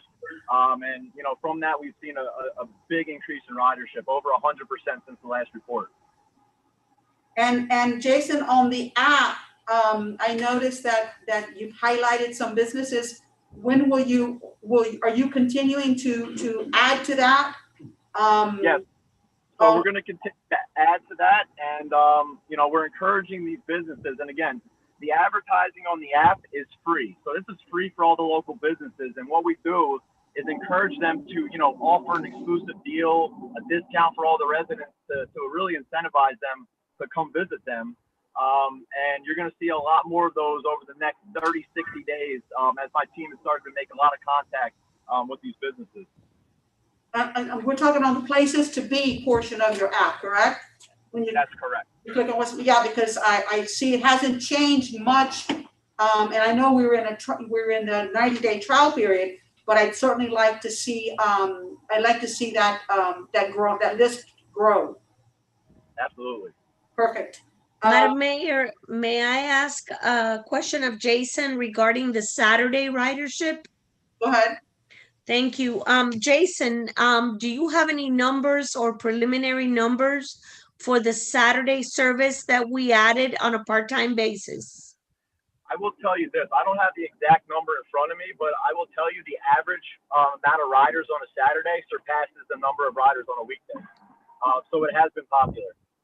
Excellent. And now with our parks open, Madam Mayor, and I think Juan and I are gonna equally agree that the Saturday service should become a full-time service starting in January, because we're gonna have residents who like to use our parks and take our children to the park. Of course, this is provided that the guidelines are being followed and there is no setback with emergency orders or any other curfews or closing of facilities that we need to look at more seriously. Again, COVID-19 is changing the world every day. So I would like, based on that information that we just received from Jason, I truly see the service in the Saturday ridership, and I think we should encourage that. And with the advertisement coming in, I think it's going to help offset our costs from PTP. I agree, Madam Manager, and I'd like to see us extend our daytime, our Monday through Friday hours as well. I'd like to start, I mean, I know we're going to 7 now, so I mean, that's fine. I'd like to see us go maybe an hour later and start an hour earlier. But I know that's all budgetary items as far as money is concerned. So the sooner we can extend not only our weekday hours, but our Saturday hours, and at some point go into Sunday, I think the better for us. Ridership has picked up. It obviously picked up as soon as we opened up Saturday. So you can see that we're going in the right direction. So I'd like to extend our weekday hours and open up more weekend hours as soon as we can. And hopefully the offsetting of the ads and the sponsorship will help us go in that direction. Yeah, we're working hard on making that as quick as possible. I have a question, Jason. The last time that you were on the call with us, you were going to you were working on updating the flyer and presenting and putting some new a new advertising piece together. Have you completed that? Because I'd like to get that out to our community as quickly as possible. Yes, that flyer is completed. I believe Mr. Penna and the manager have a copy of it. I could resend it if they do not have it, or just want me to resend it. But that flyer is finished. So as soon as you guys approve the design, we'll send it out. I haven't seen a copy of it, Madam Manager. Can we get a copy of that? Madam Mayor, I don't have that flyer. Mr. Penna? Yeah, I will forward once I get off the phone here. We have a copy. Then I'd like to see it, and I'd like to approve it as quickly as possible, because the more people we let know about Freebie, the better for us. So I'd like to get that approved and out to the residents as quickly as possible. Yes, ma'am. Any other questions from the table? I'm sorry. What money, Madam Manager? How are we? Is this the same cost as we were spending on our hourly?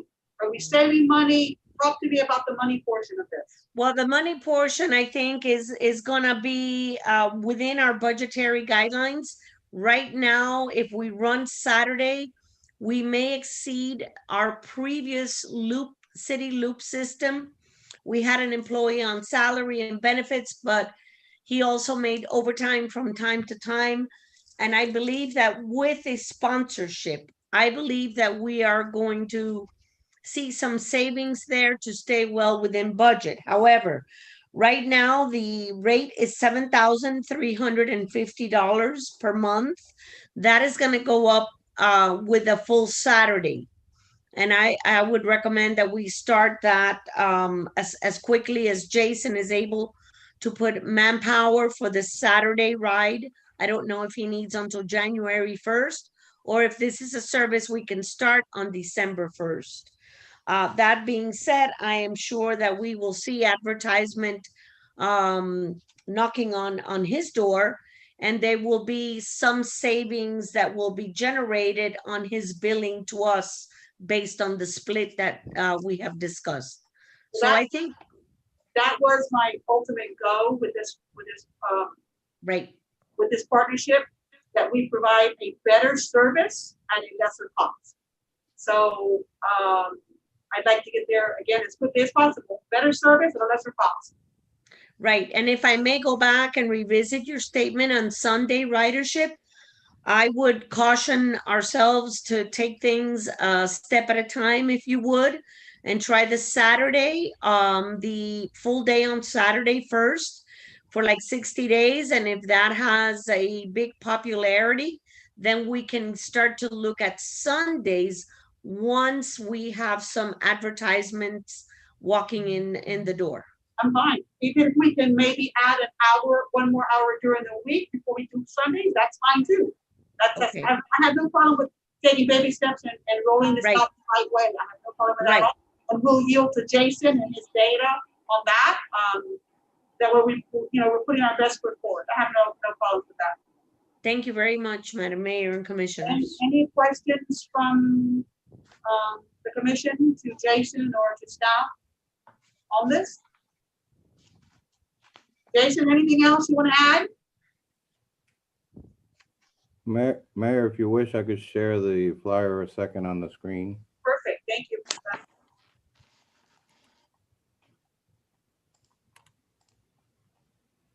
That way we can approve it here and now.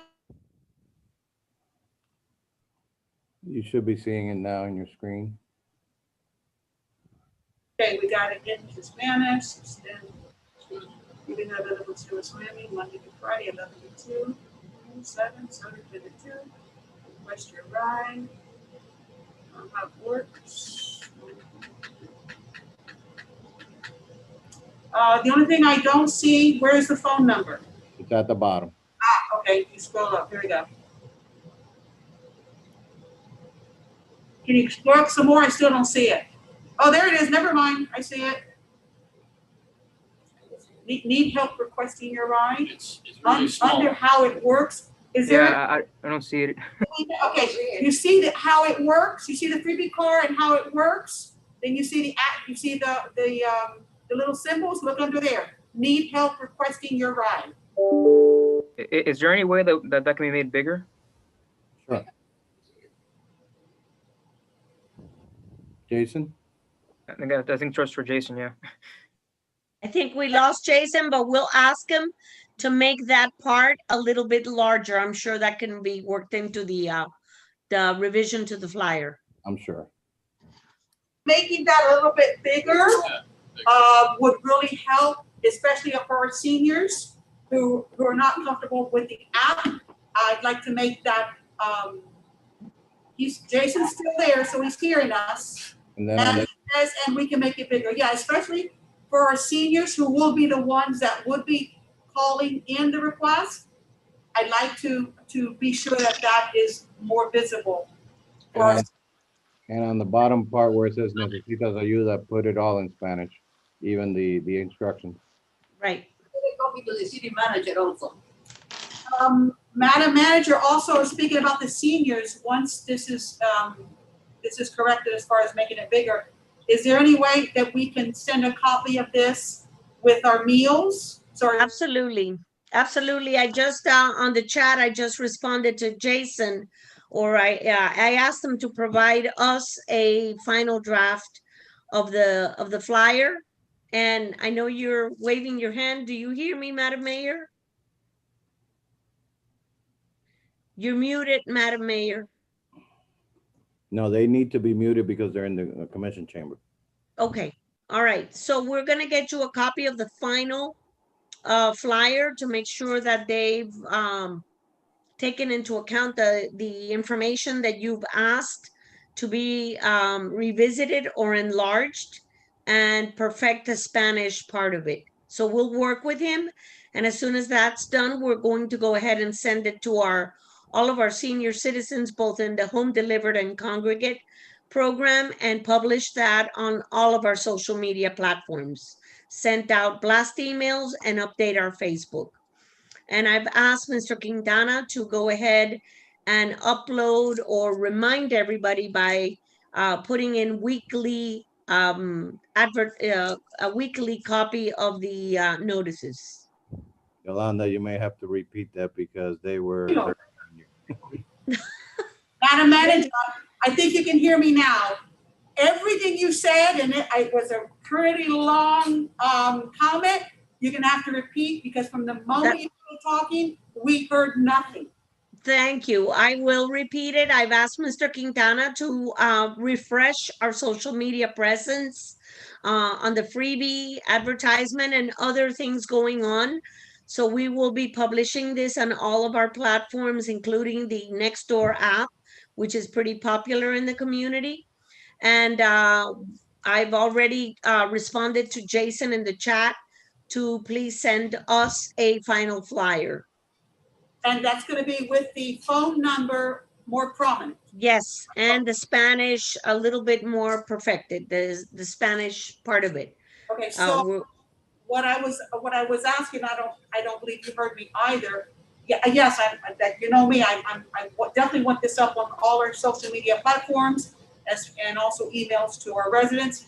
But I'd like to know if it's also possible to send this a copy of the flyer with our meals so that we know that more seniors see it, because some of them might not be on social media.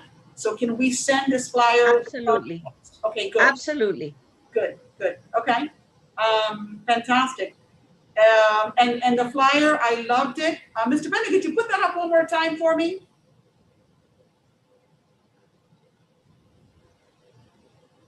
Mr. Bennett, are you there? I don't see him. I think we lost Mr. Bennett. Hi. That's okay. It looked good other than the phone number. So that's fine. Just be sure we see that final version before we give Jason the thumbs up to print it out. In the meantime, Madam Mayor, all those that come today and tomorrow for the Publix vouchers, we're going to put copies in the front lobby and at the community center to spread the word. That is fantastic. That is, because it looked good. It looked really, really good. And one more thing on the advertisement. I think we said this the last time, Jason. I love the fact that we're going to advertise to subsidize our cost, but I want to be sure that our emblem, our city emblem, is still prominent on the vehicles. So just keep that in mind. That's confirmed. Perfect. Thank you. And we've talked to Jason about that, Madam Mayor, and basically we need to make sure that our identity stays on the vehicle so that people will identify it with the service that is provided by the city of West Miami. Yes, about find a happy balance, because I want the sponsorships also to help subsidize the cost. So as long as we can find a happy balance on that, I'm extremely happy with the program. And as you know, I'm an avid rider. I don't think anyone has taken me up on my challenge from the last meeting to try to beat me as far as riding. Who has ridden freebie since the last time we talked about this? Put up your hand. Not me. I am sad. I am so sad. I am so sad. Okay, I'm gonna put this challenge out there again. I'm challenging you all to ride freebie more than I do. And I'm putting it out there again. Social distancing, lunch on me to whoever can beat me as far as ridership. And there is a way to check it on the app. So don't think you can not tell me the truth, okay? I can see who's riding and who's not. So I'm challenging everyone that's on the Zoom call to ride freebie more than I do. Okay, so let's see, that was a recommendation. No? Yes. Resolution. Madam Clerk, can you read the resolution, please? Yes, item 11F, a resolution of the city commission authorizing the city manager to execute a contract with Freebie to provide on-demand public transportation services for 1 year with 2 one-year options at an amount not to exceed $85,000 for the balance of the 2020, 2021, and the 2021-2022 fiscal years. Said funds to be expended out of the surtax enterprise funds dedicated for public transportation services under the city's 5-year People's Transportation Plan, providing for an effective date. Motion. Second, I have a motion by Commissioner Blanca and the second was simultaneous. So Commissioner Suarez. Commissioner Second. Suarez will take it. Commissioner Suarez, I have a first and a second. Call Yes. please. Yes, Commissioner Blanes, Yes. Commissioner Suarez, yes. Commissioner Blanca, Yes. Vice Mayor Diaz-Padrón, Yes. Mayor Rodriguez, Yes. Excuse me. 5-0, item passes. Thank you, guys. Have a great rest of your day. Thank you. We'll be in touch, Jason. Next item, Madam Clerk. Yes, item 11G, a resolution of the mayor and city commission of the city of West Miami authorizing the city manager to execute a proposal to provide engineering services for a lump sum amount of $39,000 for the design phase engineering services and construction engineering inspection in attached Exhibit A with TY Lin International for the drainage and roadway improvements of Southwest 66th Avenue between Southwest 15th Street and Southwest 14th Street to be funded by surtax funds, providing for an effective date. Madam Mayor, if I may take a moment to talk to you about this proposal, which was prepared by our city engineers. This has to do with the development of the street or the enhancement of the street area and the drainage that now leads the way to several properties that have been approved by the mayor and city commission for development. And those came recently. These are twin homes that were built on 66th Avenue and the area of 15th Street, if I am correct, Mr. Penna. The proposal would be funded using our PTP money, which is strictly for the drainage improvements and the right-of-way improvements. I don't have an estimate for the an estimate for the job itself. However, we do have reserves in the half-cent penny tax that amount to $384,000 for public right-of-way improvements that qualify under the PTP plan. That being said, you may want to hear from your city engineers and our Director of Public Works on this. Okay, go, whoever wants to go.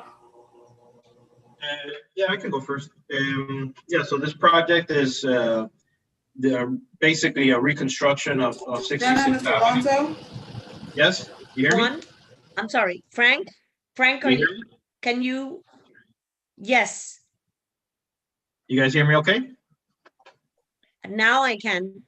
Okay, sorry about that. Okay, so this project is the reconstruction of 66th Avenue. I believe it's just north of 15th Street.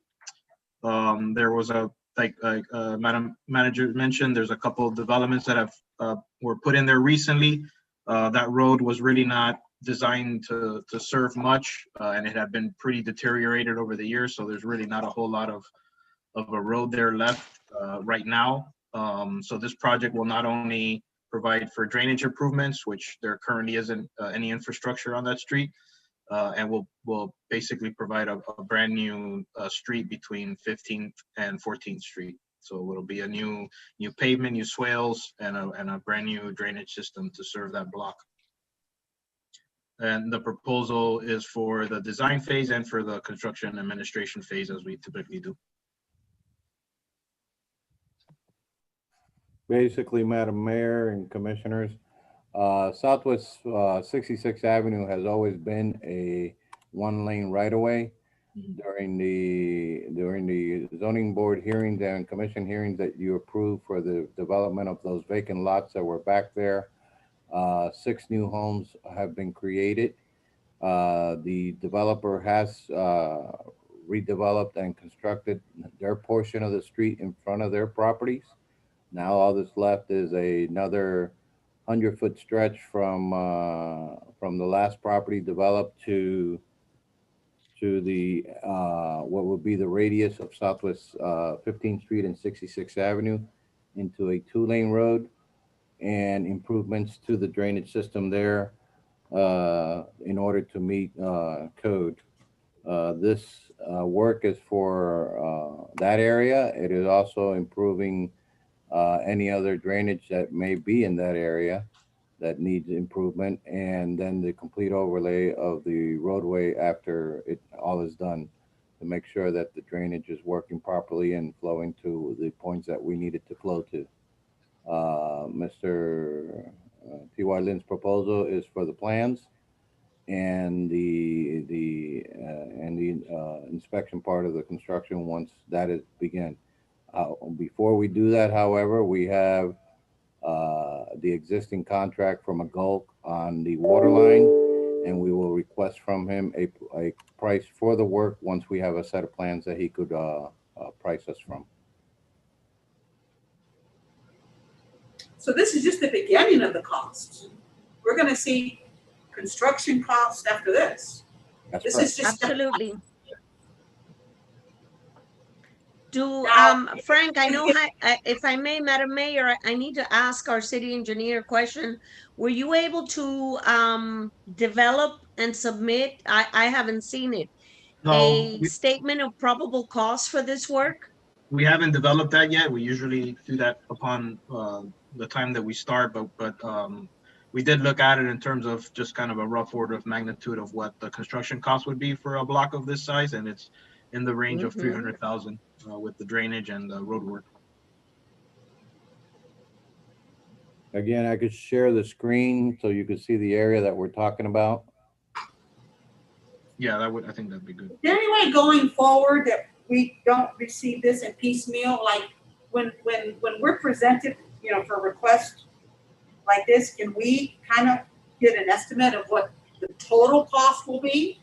Like, this is just the beginning, okay? So where's the rest of it? I mean, I know you can't tell us exactly, but before I make a decision and vote on something like this, I think I need to see the whole picture, not just step one.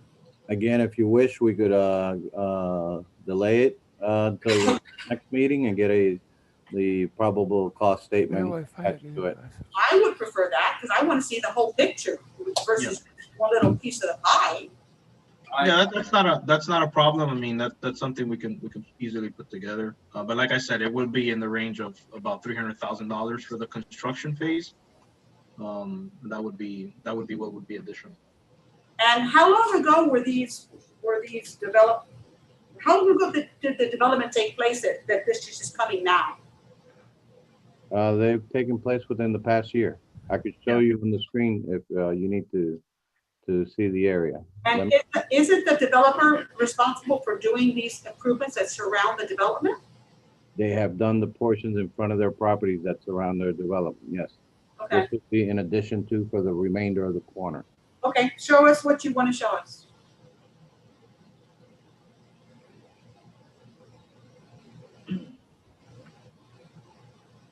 As you can see where the cursor is at, this area here, from here forward, is the unimproved area of 66th Avenue. The areas in front of the duplexes and the ones that are finished, they've provided their right of way and the improvements to the right of way, both drainage and roadway. So what's being proposed to us now is going to be the entire length of 66th Avenue or just a portion?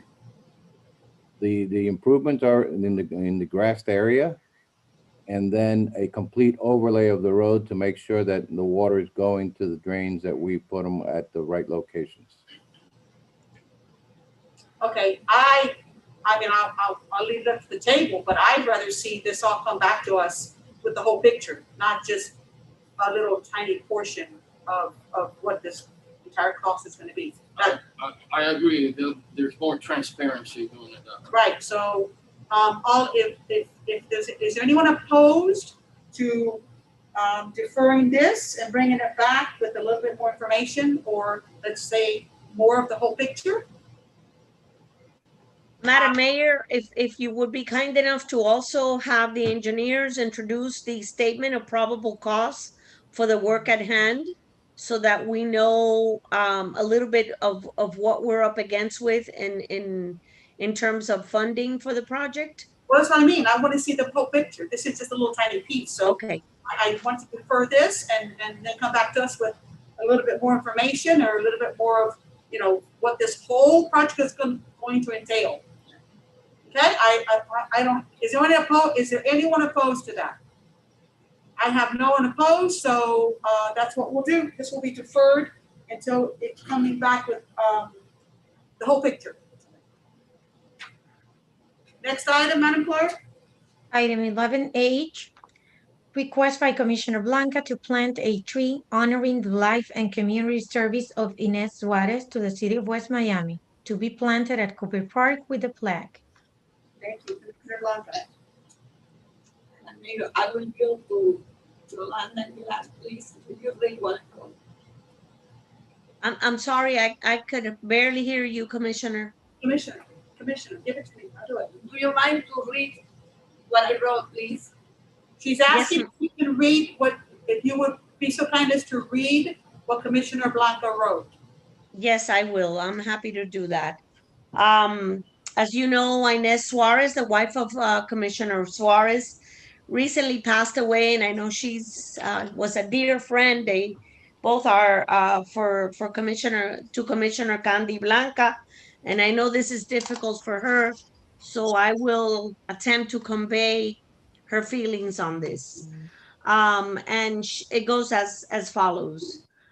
Those who knew Inez Suarez will agree that she was a great human being, a great wife, mother, grandmother, and a true friend.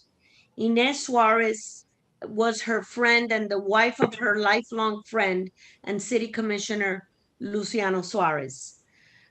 Inez passed away nearly a month ago. She was very active in our city and in the community. She believed in public service. She was a member of the city's code enforcement board for years. She worked and participated in the 50th anniversary committee, and for many years she brought joy to our holidays and played the role of Mrs. Claus. Her contagious smile and blue eyes captivated everyone who she came in contact with. During the mid-90s, Inez Suarez worked with Candida Blanca and others in volunteering at the Hogar de Tránsito, which was the first home in the United States that opened its doors to the Cubans who fled Cuba in rafts as they arrived in our shores. They were treated, and everyone who came in through those doors, they were treated with dignity. With combined efforts from local, state, and national leaders who visited El Hogar de Tránsito, Inez and the group of volunteers helped to capture the attention of all of South Florida, and El Hogar de Tránsito became the first home and conduit for many Cubans who fled the oppression and communism in Cuba and made it to United States soil, many of them whose families have settled in our city. Inez, along with all those who worked at El Hogar de Tránsito, worked tirelessly and left their mark in history. Following her many years of helping every single weekend at Hogar de Tránsito, Inez was tapped to work for the United States Immigration Services and process hundreds, if not thousands, of Cubans as they began their path to residency and citizenship in the United States. She was an ardent supporter of democracy and loved this country with all her heart. Excuse me. She embedded the true meaning of being an American without forgetting her roots. Madam Manager, Commissioner Blanca is going to finish for you. Okay. Inez came to this country at a very young age, married our Commissioner Luciano Suarez, and gave birth to their daughters Purita, Martin, and Marisabel Suarez. The Suarez family is a family of public service. Luciano has served West Miami on the City Commission for almost 20 years, and their daughter Purita Martin served on the West Miami Commission during the early 90s and served our board along with Jorge Martin, her husband. The Suarez family founded the once popular West Miami Homeowner Association in the late 80s. For the above reason, I believe that we have a duty to keep Inez's memory alive. Inez loved flowers, trees, and plants. And this is why I propose that we plant a tree with flowers honoring Inez Suarez's life and the legacy that she left behind with a plaque read, in memory, Inez Suarez, Mrs. Klaus, 1944 to 2020.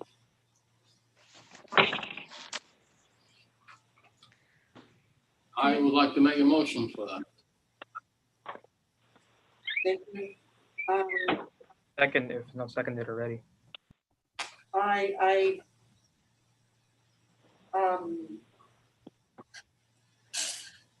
Commissioner Blanca, thank you for this very fitting memorial to Inez. This is her degree, and it's a very fitting honor for everything that she gave to us.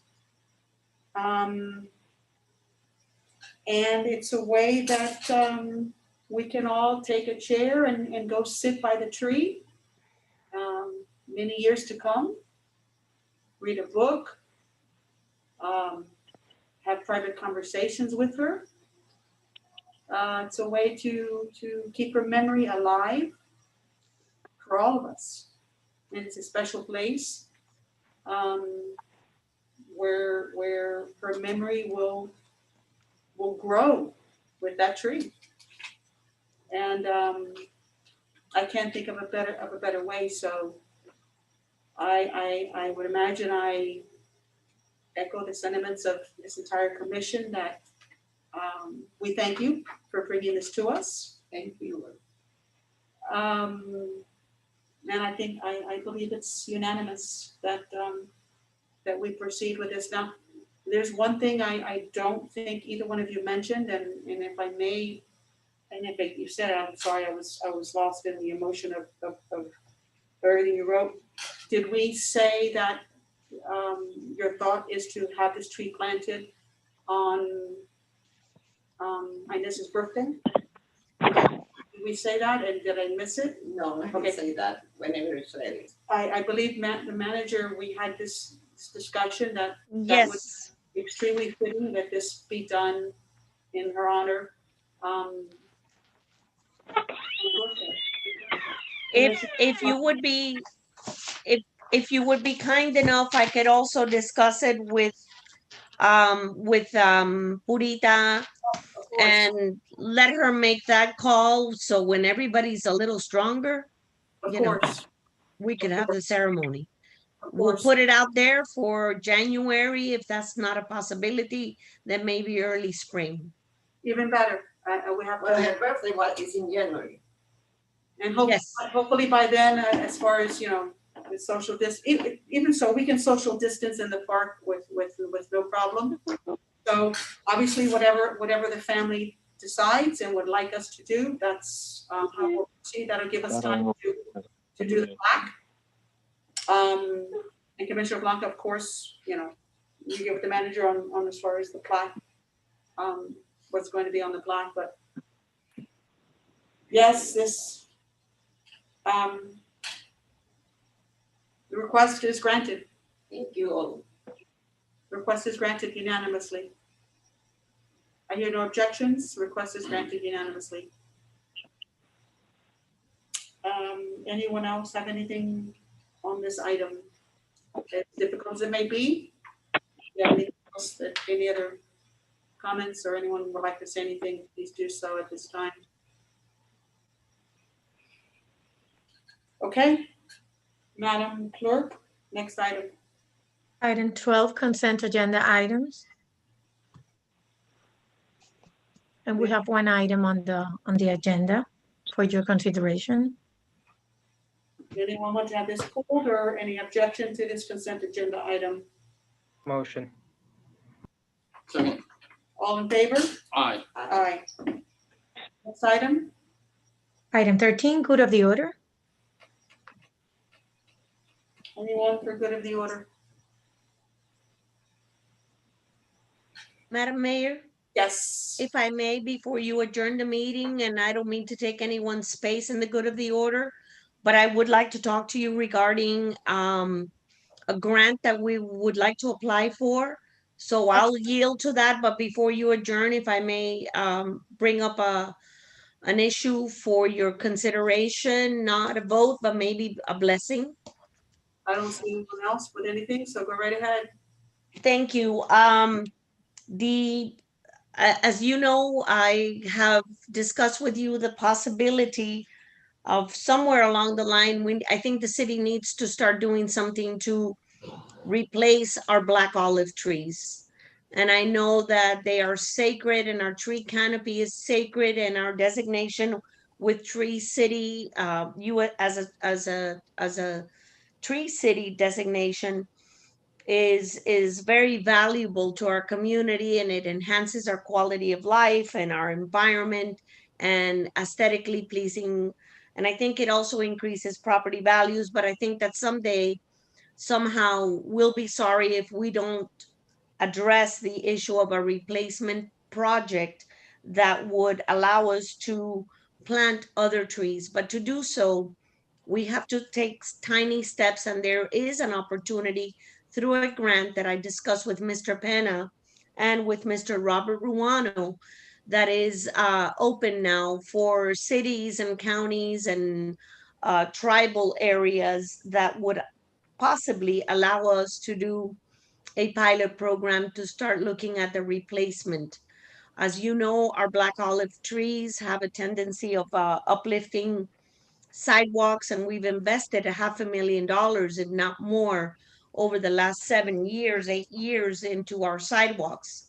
And I think we could conceivably come up with a plan to plant something nice that brings the same values to the city, but something that would leave future generations with less of a headache. And I think we should do a small phasing in program, whether with grants, through matches, or our own allocations in the coming years, to try to start doing something to leave a legacy that will be, at least in this category, will be a little bit less burdensome than what we're dealing with the issue of the roots and the invasiveness of our black olive trees. And I would like to hear from the commission on whether we should pursue the grant or not. Well, my opinion is it's not a matter of if, it's just a matter of when. This has been a long-standing problem, and there's no better time than now to start. So that's my take on it. You have my support, but we'll hear from the rest of the commission. Agree. Go ahead. Go ahead. Thank you. So we'll put in that application. Thank you to all. And we'll see where that leads us, but it's a start. Okay, anything else for the order? Upon hearing nothing, I need a motion to adjourn. Motion. This meeting's adjourned. Everyone have a wonderful rest of the day. Thank you. Likewise to all.